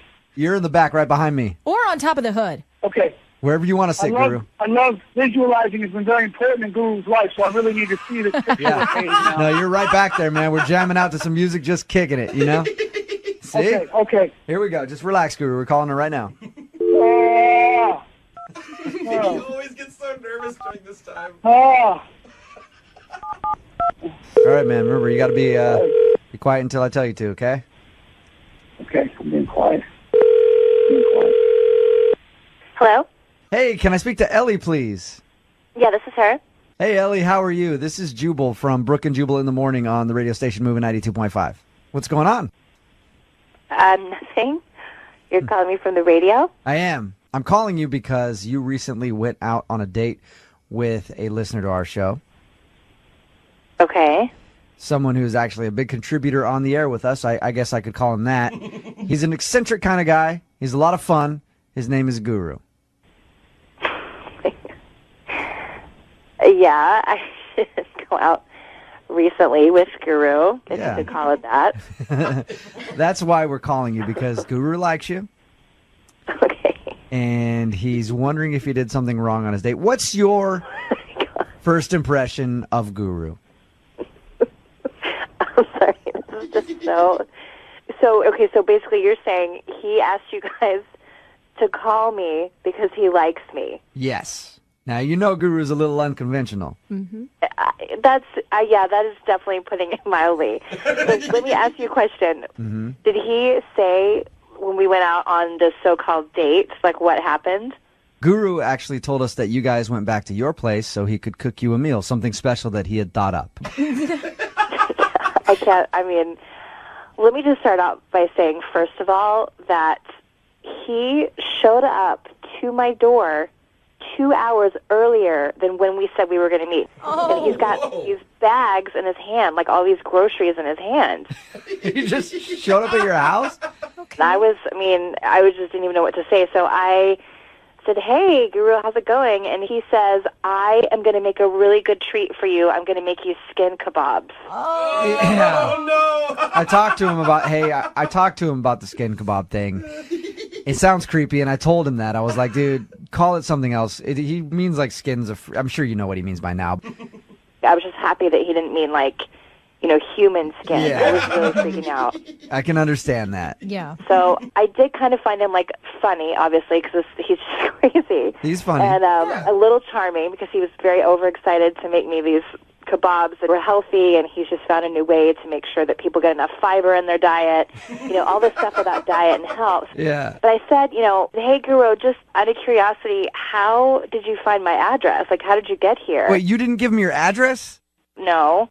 Then how did he know where you lived? He said he did, and I still don't understand what he means by this, but he said he did a reverse lookup.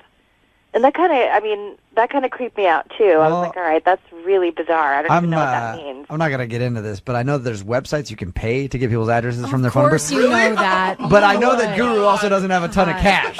So he's probably not doing that. Don't worry about how I know that, all right, you guys? So creepy, dude. But I'm guessing Guru didn't sign up to one of those websites. Ellie, can I just ask Guru? Right now? Right now, because he's on the other line listening. Oh, my gosh. Guru? Hey. Hey. Say hi to Ellie. Very clear. Who told you, Ellie, that it's in my cookbook. I have a whole chapter on prep time. You need prep time. No. For the Guru. 2 hours Hey, of Guru. Prep time. Guru. First, we got to find out how you found Ellie's address. It's not a good idea to show up to somebody's house unannounced, especially if you don't have their address. No. Well, sometimes you think something's going to impress somebody, and sometimes it doesn't impress them.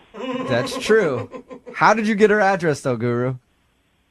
Well, I spent some more time at the dog park, and I thought maybe that Russ dropped a toy one day, and so Guru just followed her back to give her the toy, but then it wasn't a toy. So you're saying that you followed me home? Like that's what you're telling me? You actually followed me home? It felt like following us home. Because I really think we could be something special. Guru, it's kind of like you were following your future. We were following our future, Ellie. And you're so beautiful. And I close my eyes and you come to me like a hummingbird. And you just float there because your arms, I noticed, are a little smaller. And I feel like you just float. We had so much in common when we met. And you were wearing a vest, and I was wearing a leather vest. And I just thought we'd fit on so many levels. Yeah. And I'm sorry, Guru's sorry I came over a little bit early. I just thought you might like a surprise. Okay. You seem like someone who likes surprises. So you know what? surprised you. The more important thing is, I really think that aside from what I was telling these guys that happened, you got to understand there's some things that you did that would really put people off. I mean, you said to me after you made this skin kebab, you said, "Hey, if this date works out, can I crash here because my place is being fumigated?" And I just met you, and it was just weird that you started barking at my dog and saying that you understood what he was saying. Well, I think here we're just going to have to agree to disagree. We make a choice to live our life with the doors open or doors closed, and I'm a doors wide open kind of guy. So you look like a doors wide open, lady to me. So I thought it wouldn't be a problem. I didn't mean to. Hey, Guru, again, that's not. I mean, I know what you're trying to say, but to call a lady a doors wide open kind of lady just doesn't have the right ring to it. Yeah, Guru, I think you are a beautiful soul. You shouldn't change yourself necessarily, but you understand what Ellie is saying. Yeah, Guru's ears are always wide open to anything coming in, but it's, I try to stop pain at the door a little bit. Yeah. And this is all, Ellie's probably in a lot of pain too, and that's hard for her to talk about. So Guru tries to be sensitive. Oh, it's a hard one, guys. It's a hard one for Guru. Well, let's see, Guru. It's not over yet. Ellie, would you like to go out on a second date with Guru? We will pay for it. Okay. No, I had to ask. Guru, I'm sorry. I saw that one coming even before you did, Jubal. Yeah, I'm sorry that it didn't work out for you, man, but you learned a lesson today. Ellie, I think you're a pristine, glorious slice of beauty. And, I wish you all the best. Aww. Guru, see you down the road. And I wish you a ton of happiness. And I hope it comes right to you. And I hope you know when it's there. Okay, thank you, Guru. I appreciate that. And right back at you. Do me a favor, Ellie.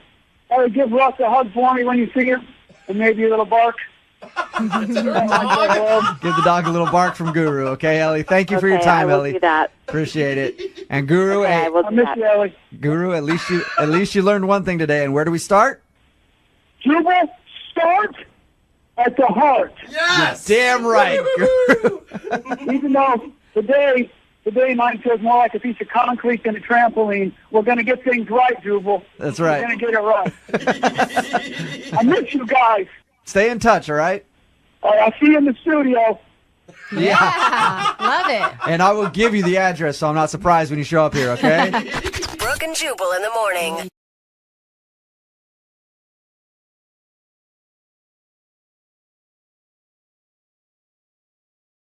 Are you single and feeling out of the loop? Put away that mouse and get out of the house. Join In the Loop, Seattle's brand new activities club just for singles. Go to intheloopsingles.com today. Moving 92.5. Brooke and Jubal's second date update. You know who I can't stand at the party? The guy that busts out the guitar. Really? You know who I'm talking. Well, of course you like him because you're female. But guys that can't play instruments don't like this dude because as soon as the guitar guy comes to the party, all the girls are just focused on him. He's so dreamy. Hello. My name is Raul, and I play the guitar for fun in front of my friends to impress them with my musical skills. And it looks like we're talking to that guy today. Oh, no. The guy that knows how to play guitar and steals all the ladies from other dudes with no talent. His name is Brenton, and Brenton is not getting a call back from a girl named Megan. Hello, Brenton. How are you? I have had some better days, let me tell you that. Yeah. Looks like the guitar thing didn't work for you this time, did it, buddy? Well, it did in the beginning because it got me a date with this girl, but it's not seeming to work from that point on. So your email said that you met this girl where you're actually playing a show? Like it wasn't like you were just hanging out? Yeah, it was my gig. I was playing for a show, and she was there having a drink at the bar, and that's where we met. Is she the one that approached you, or did you approach her? Well, I had finished playing, and when I went up to the bar, she came up to me, and she told me that I did a really great job, and she kept locking eyes with me, and I figured, she had to be interested, so, yeah. So you knew that inside her head this was playing. I must take Brenton home with me. So she seeked you out. And did you guys go out that night, or did you schedule a date? We actually scheduled a date after the show that night, and we ended up meeting up for lunch. Okay. And how did lunch go with her? Well, it started off all right. Did you bring your guitar to lunch? No, I didn't. I did not bring my guitar to lunch. That's probably why she's not calling you back. Can I just ask real quick, was it your idea for lunch or hers? I had suggested we went out for a drink again after my next gig, but she insisted that we met for lunch because she had to go to work later that night. Yeah, I always think lunch is already kind of a red flag, like she's not that interested. Yeah, it was weird because we were at lunch and she acted like she was no longer interested in me. I don't know if it was because there wasn't dark lighting. I don't know if it was because she wasn't drinking. So Yeah, maybe she was drunk and it was in the dark and she's like, "Ooh, that guitar guy's really hot." And then you showed up, she's like, "Ooh, you're the guitar guy?"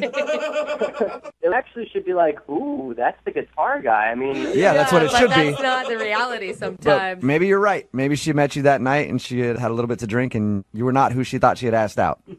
Well, I mean, if anything, she may have been lying to me then because we really did hit it off at the bar the first night. How did everything end with her?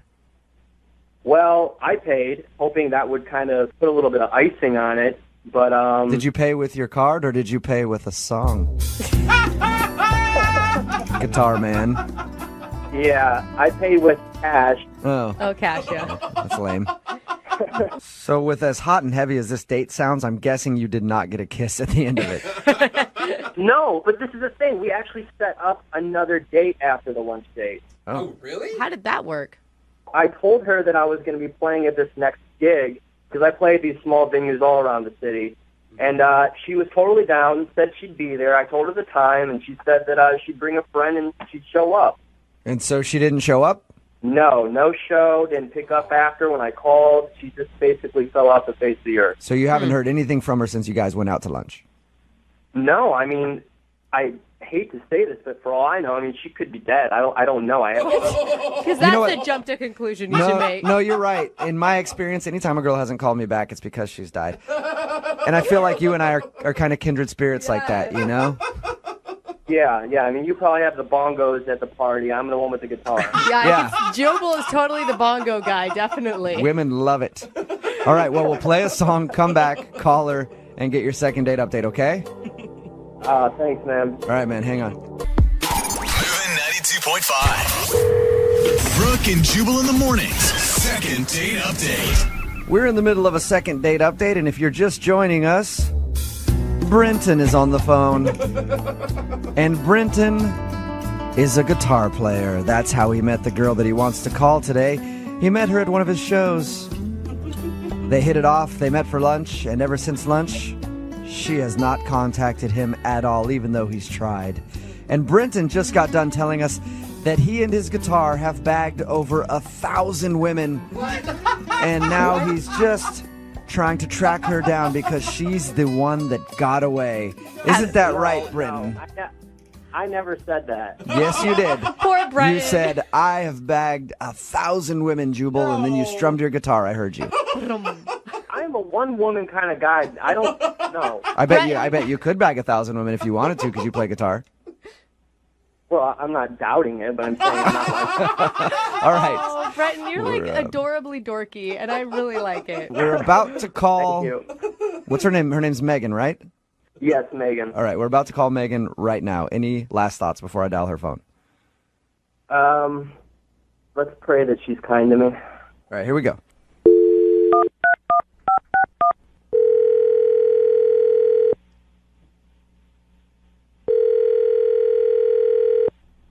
Hello? Hi, can I speak to Megan, please? Speaking.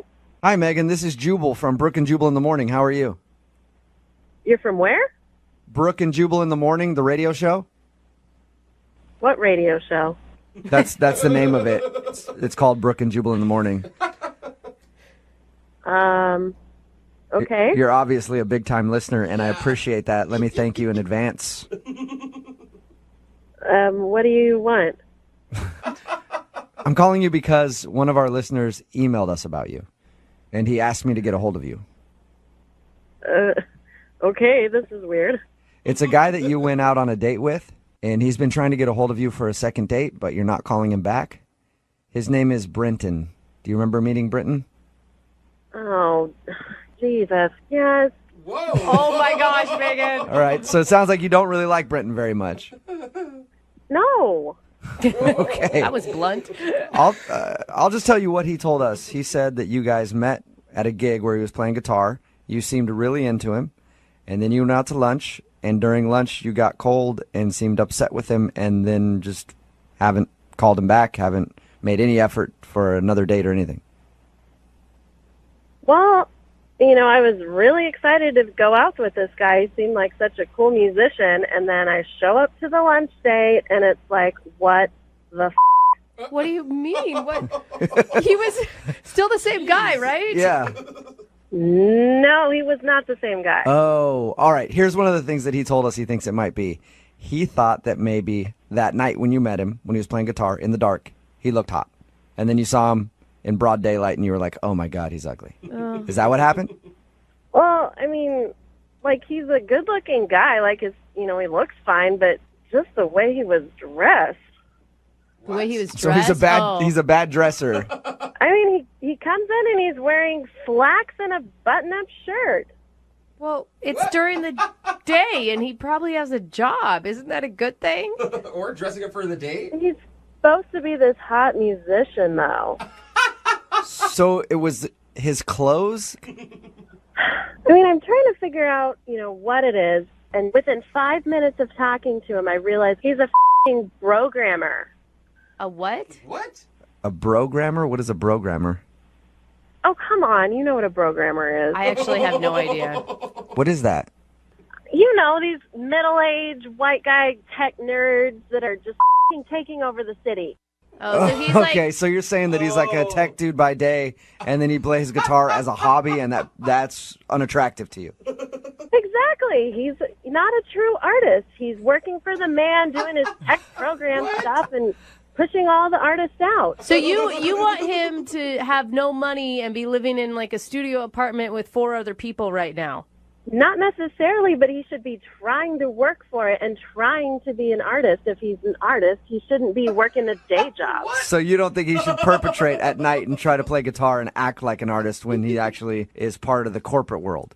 This guy is exactly what we don't need in the city. He is such a fake. They're taking over the city and ruining it.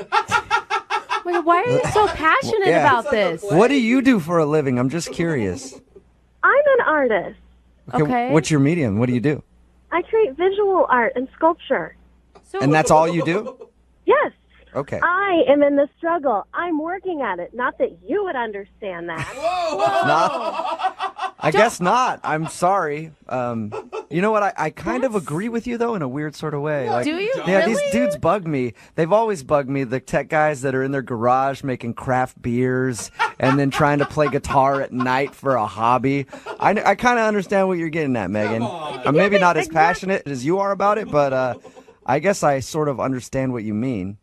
The city's just overrun. Traffic is worse. They're moving into the city. Rents are going up because they all want to come live in a cool downtown loft. My friends are getting kicked out.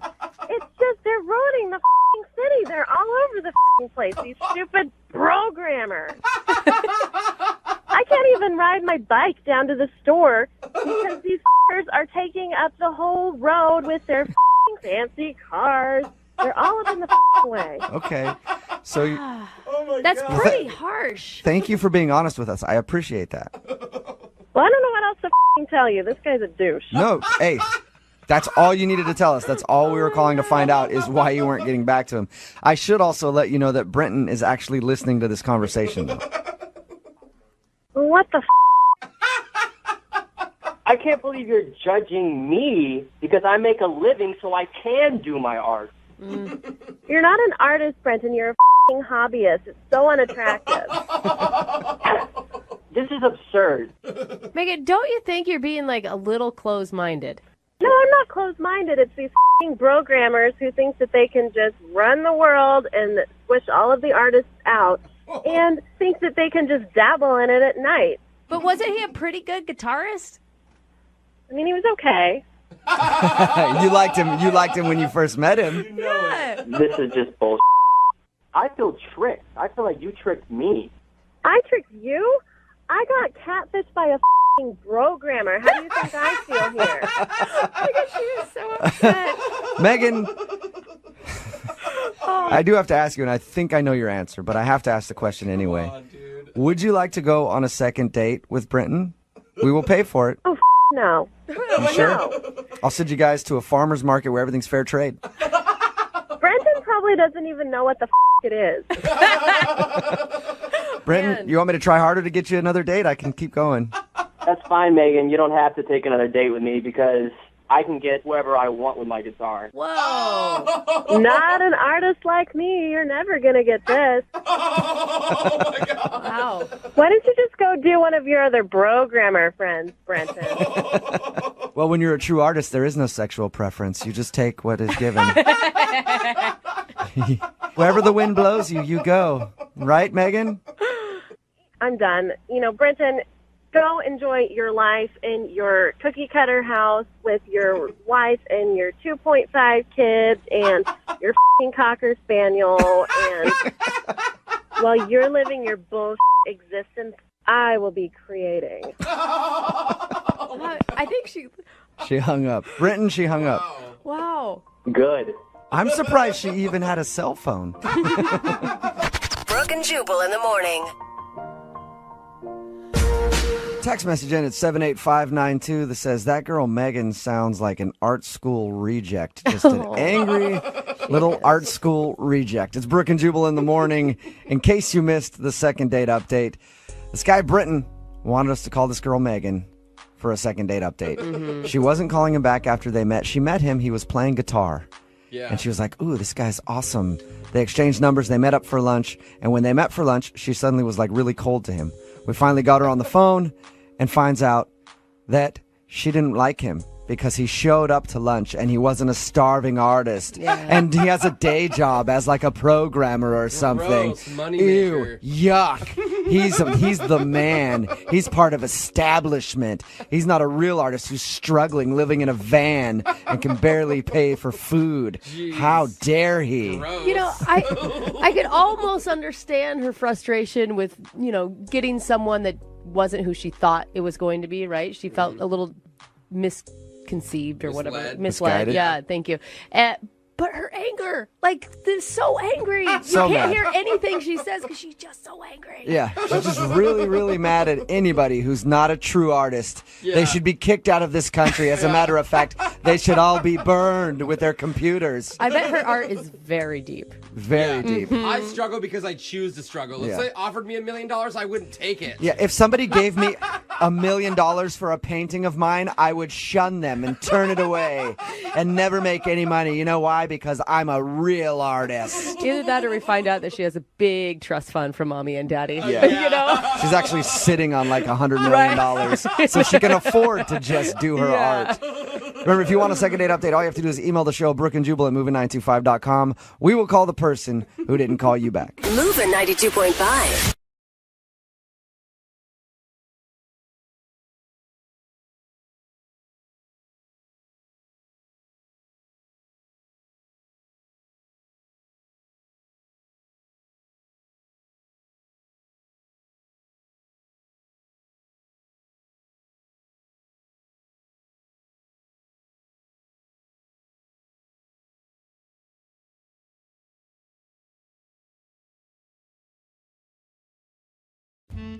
How much would you pay to go out on a date with someone? What? $50? $100? Why are you paying? What do I get out of it? How about $200 for 2 hours with Mr. Right Here, Right Now? That's pretty steep. That's just like an escort service, right? Is that what you're talking about? Obviously, I'm not interested in your services, Brooke. One of our listeners, though, Brett, Wow, that kind of hurt. emailed us saying he paid for his date and he was extremely satisfied with the result. What? He's on the phone right now. Brett, did you tip 15%, 20%? What's customary for a pay for date? Still service, right? I mean, Alexis, you take money for dates. What would you accept as a tip? Don't answer that. Really? I mean, Oh my God! back to the guy on the phone. Back to the guy on the phone. Oh, okay, that's all right. We can talk to Brett. Brett, how's it going, man? Hey, how you guys doing? Wait, Good. Brett, it's making it sound like you hired an escort service for a date. There's Is that- nothing wrong with that, Is that Brooke. is that what happened? Well, that's illegal. We No, it was like a website I went to, and there was ladies on it, and I picked one. You get to pick? Okay, I'll tell you why she's not calling you back because you didn't pay for another date. Yeah, that's true. Transaction's This over. isn't She's not going to fall in love with you. Yeah, no, I think you guys are misunderstanding. It's not like that. It's like one of those dating sites where you have to pay monthly. You're just paying a subscription to a dating site. It's called a membership. Yeah. That is a lot different. Could have led with that one. This just got a whole lot less interesting, but I guess we'll keep going. Brett, so tell us about the girl that you met on this dating site. What's her name? Her name's Paige. Okay. And she was like so hot. It made me never want to go back to the free dating sites ever again. Okay. So this was your first match. Yeah, it was first match, and I talked to her online. We had a nice conversation. I asked her about like what kind of food she likes to eat, and we had the same taste in food, which is basically like Mexican food. So that's good. You have food in common. Well, I mean, you're feeling like you're getting your money's worth for this subscription if it's already matching up this quickly. I know. I don't know. I feel like I could walk on the street and meet someone that likes Mexican food. Harder than you think, but not a hot Alexis. person. That's true. You know. All right, so you have Mexican in common. What'd you guys do for your date? So we go to a restaurant, Mexican restaurant. Oh, and, right. Saw that coming. Wow. You are smooth. What a transition. Surprise. It wasn't like a casual one. It was one of those fancy Mexican restaurants, you know? Oh, yeah. Where, like, you're paying $20 for a taco, and you're like, I don't know why. But they assemble the table side. Yeah, they grated the cotija cheese right directly onto it. That's classy, dude. Those are cool, though. How did that go? Well, I guess it went kind of weird. Weird? So when she showed up, she just looked so amazing. She was so beautiful. And so, I don't know, maybe I was kind of nervous talking to her. That makes sense. Why do you say that? Well, so like it seemed okay when we first started talking. She seemed a little quiet. But then as the night went on, her mood started changing. And it almost seemed like she got upset or something was bothering her, or she just seemed like sad. I'm not exactly sure. Was there anything specific you guys were talking about that would fall into the sad realm? Like, talking about all our dead relatives. Yeah, or like a childhood pet you had to put down or something. Where'd you What go? kind of dates do you go on? I'm just saying. I'm just asking. It's a if good that's- question. Yeah. It's a good question. Was the conversation leading her down that sadness path? No, we just started talking about normal stuff like travel and like animals. And then she just kept getting more and more quiet. I mean, maybe there's something going on in her life that you don't know about, right?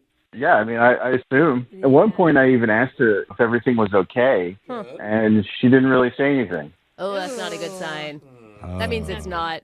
Yikes. Okay. How did you wrap it up? So I ordered dessert, and she leaves before the dessert comes, so I just sit there by myself and I eat both desserts. Whoa. She walked out in the middle of it? That's kind of cool, though. 2 flans. Yeah, that's what I'm saying. No, I'm just kidding. That sucks. Yeah, so like she just said, I'm not into this anymore.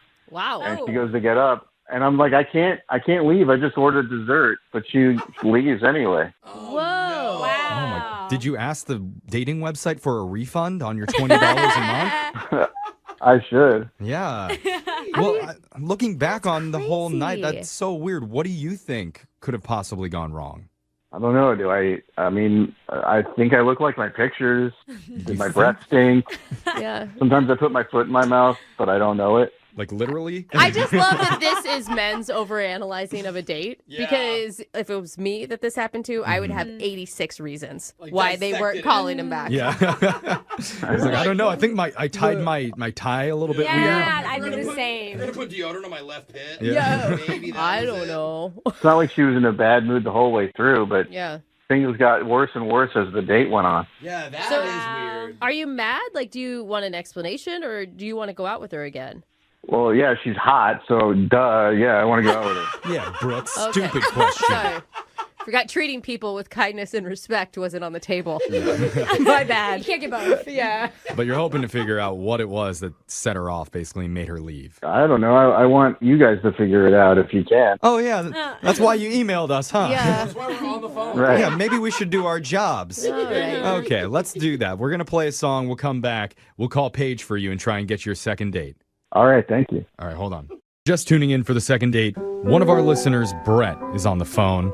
And I think we've all had at least one date like Brett went on recently, where you're sitting down at the table, You haven't done anything or said anything wrong, but for some reason, you just sense that it's going bad. It's awkward. Yeah. Off. Brett's date ended up leaving the restaurant before dessert even came. I mean, oh my goodness. that is so rude. Like, I would only do that if someone was incredibly disrespectful or, like, I just can't imagine. You finish the meal and then you leave immediately. Yeah. That's it. Well, that's why he wants our help. Now, Brett, we've been talking for a few minutes now, kind of like we're on a date. No, Jeff. How do you feel like this is going? Do you hear us getting quieter? Does Brooke, Alexis, or Jose sound sad talking I to think you? I'm gonna leave. We just right now. I saw the urge in Alexis's eyes to get up and go. Well, I don't know. I don't know how hot you guys are. Oh, wow. Wow, Brett. So that's all that matters to you. That's a good point. I forgot to point out that Brett's date was extremely hot, so he's desperate to find some I'd answers. say 3/4 of the room is hot. You guess who the ugly one is. You do that on your own. Oh, I was going to give it only to Alexis. Oh, no, Yeah. no. You guys are all sexy. And that's only by comparison because she's young. You know? All right, Brett. We're going to stop focusing on how hot we all are, Okay. I like that part. although it's really fun to do. Yeah. Instead, let's just do your second date. I'm going to dial Paige's number right now. You ready? Okay, if you guys can help me out here, that'd be great. Because she's very hot. Okay, we got All that. right. Yeah. Reminder. Thank you for the reminder. Okay, here we go.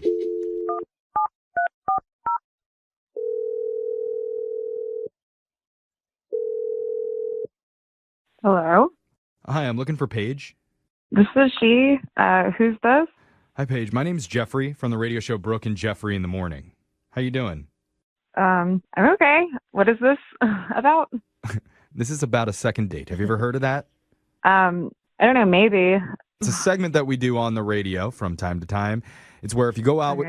Every What? day, but okay. Well, That's time to time. Yeah. Over and over. a day is a time, Brooke. Why are you trying to undermine me? Here we go. Just trying to make sure she understands. Okay. This is new to us. All right, but Paige, the reason that we're calling you is because you went out with somebody recently, and they've been trying to get a hold of you, but have had a hard time getting in touch. And they're hoping to figure out why. Okay. You had a pretty dramatic exit on the date, so I'm guessing you're going to remember. I don't know. According to this person, you're very hot. So I assume that you have a lot of dates. Oh. Can you confirm that you are hot, please? What? Wait, what is going on? What do I need to do? Okay, I'm just going to tell you, we got an email about you from a guy named Brett. Oh, okay. Yeah, I remember that. That was actually last week. Okay. Yeah. And so Brett told us about the date from his perspective. How do you feel like it went? Not great. It seems like more than not great. Yeah. That's what we heard. Like, did he do something rude or did he say something to offend you? I don't know. I was disappointed, I guess. The reason why we ask is because Brett told us it seemed like you got quieter and quieter as the night went on, to the point where you guys were barely talking. Oh.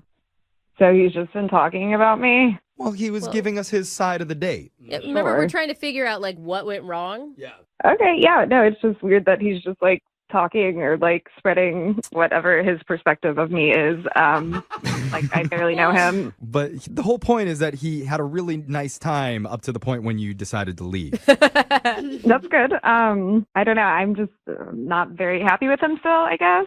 Okay. What did he do? I mean, the problem is if you're unhappy, he honestly has no idea what he did wrong. So he can't like Oh, correct a interesting. behavior or apologize for something that he doesn't know about. I don't know. I don't really believe that he doesn't know what was wrong, at least at this point. Like, So you feel like it was something pretty obvious. yeah. He's an idiot then because he has no idea. I actually believe him on that part. Yeah, most of us dudes are idiots, so. And he'd really appreciate if you could tell us what the problem was so that we could pass it along to him, and that way he can be less of an idiot on future dates. I mean, okay, well, like, honestly, I do get asked out, like, a lot. So sometimes I have to, like, weed through guys and I take a chance on someone and, like, you know, hopefully something will work out. Yeah. And I ended up, like, not doing plans with some friends that I had because it was my 25th birthday weekend, actually, like, that weekend. And Oh. I, like, Happy birthday. Thank you. And I skipped out on some plans with my friends so I could go on a date because I thought a birthday date, hell yeah, like that'll be great. But he didn't know it was my birthday weekend. Like, I don't understand how he didn't look at my profile and see that these are the dates Like, he asked me out. Like, he should have been aware. Did you actually tell him that it was your birthday weekend, or it's just on the website?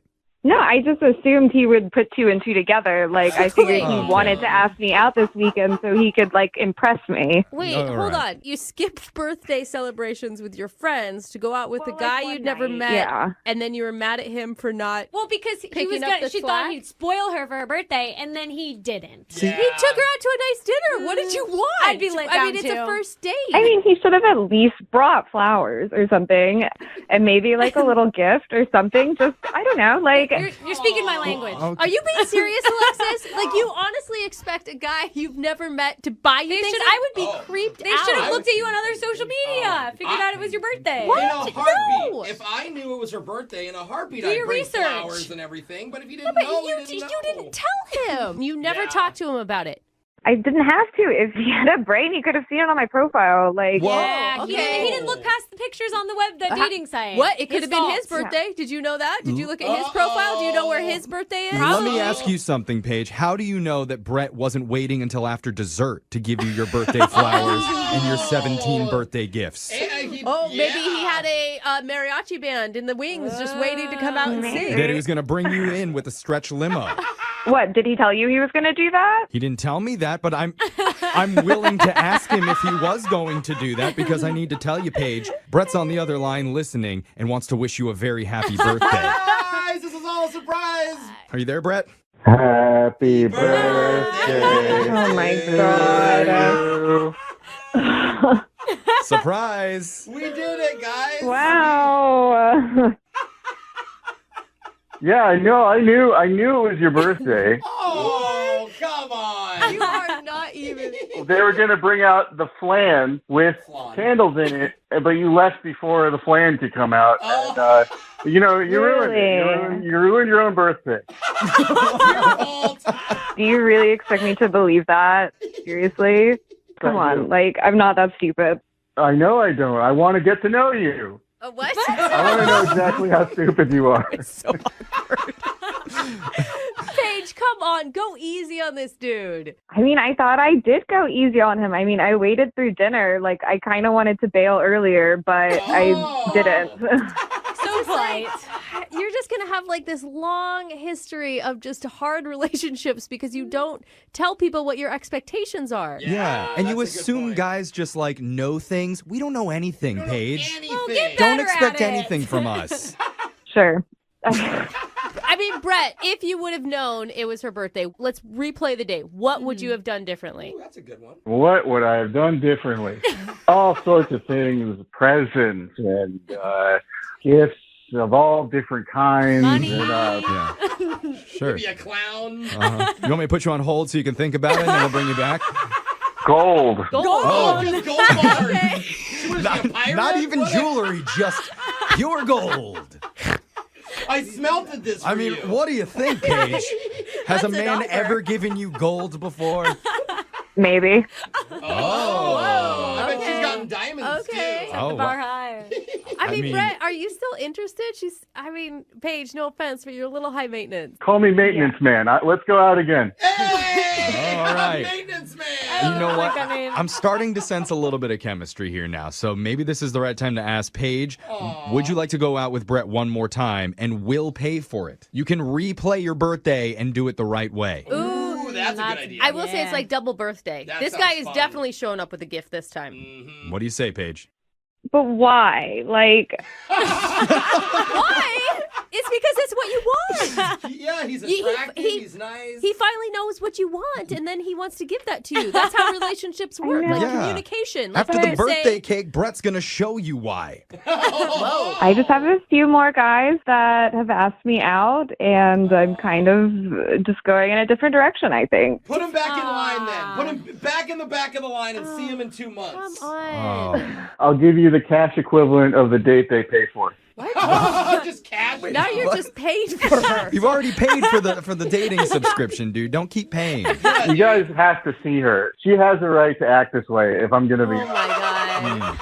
I did forget that. I'm sorry. Yeah, that was sounds like my my bad, type. Brett. Yeah, you're right, You're bro. right. You're It's right, gonna end badly. Brett, I'm so sorry, dude. Dude, every date from now on, just act like one of the three wise men and bring as many gifts as possible. Yeah. Always have a birthday Yeah. cake in the trunk. Yeah, just in case. Just in case.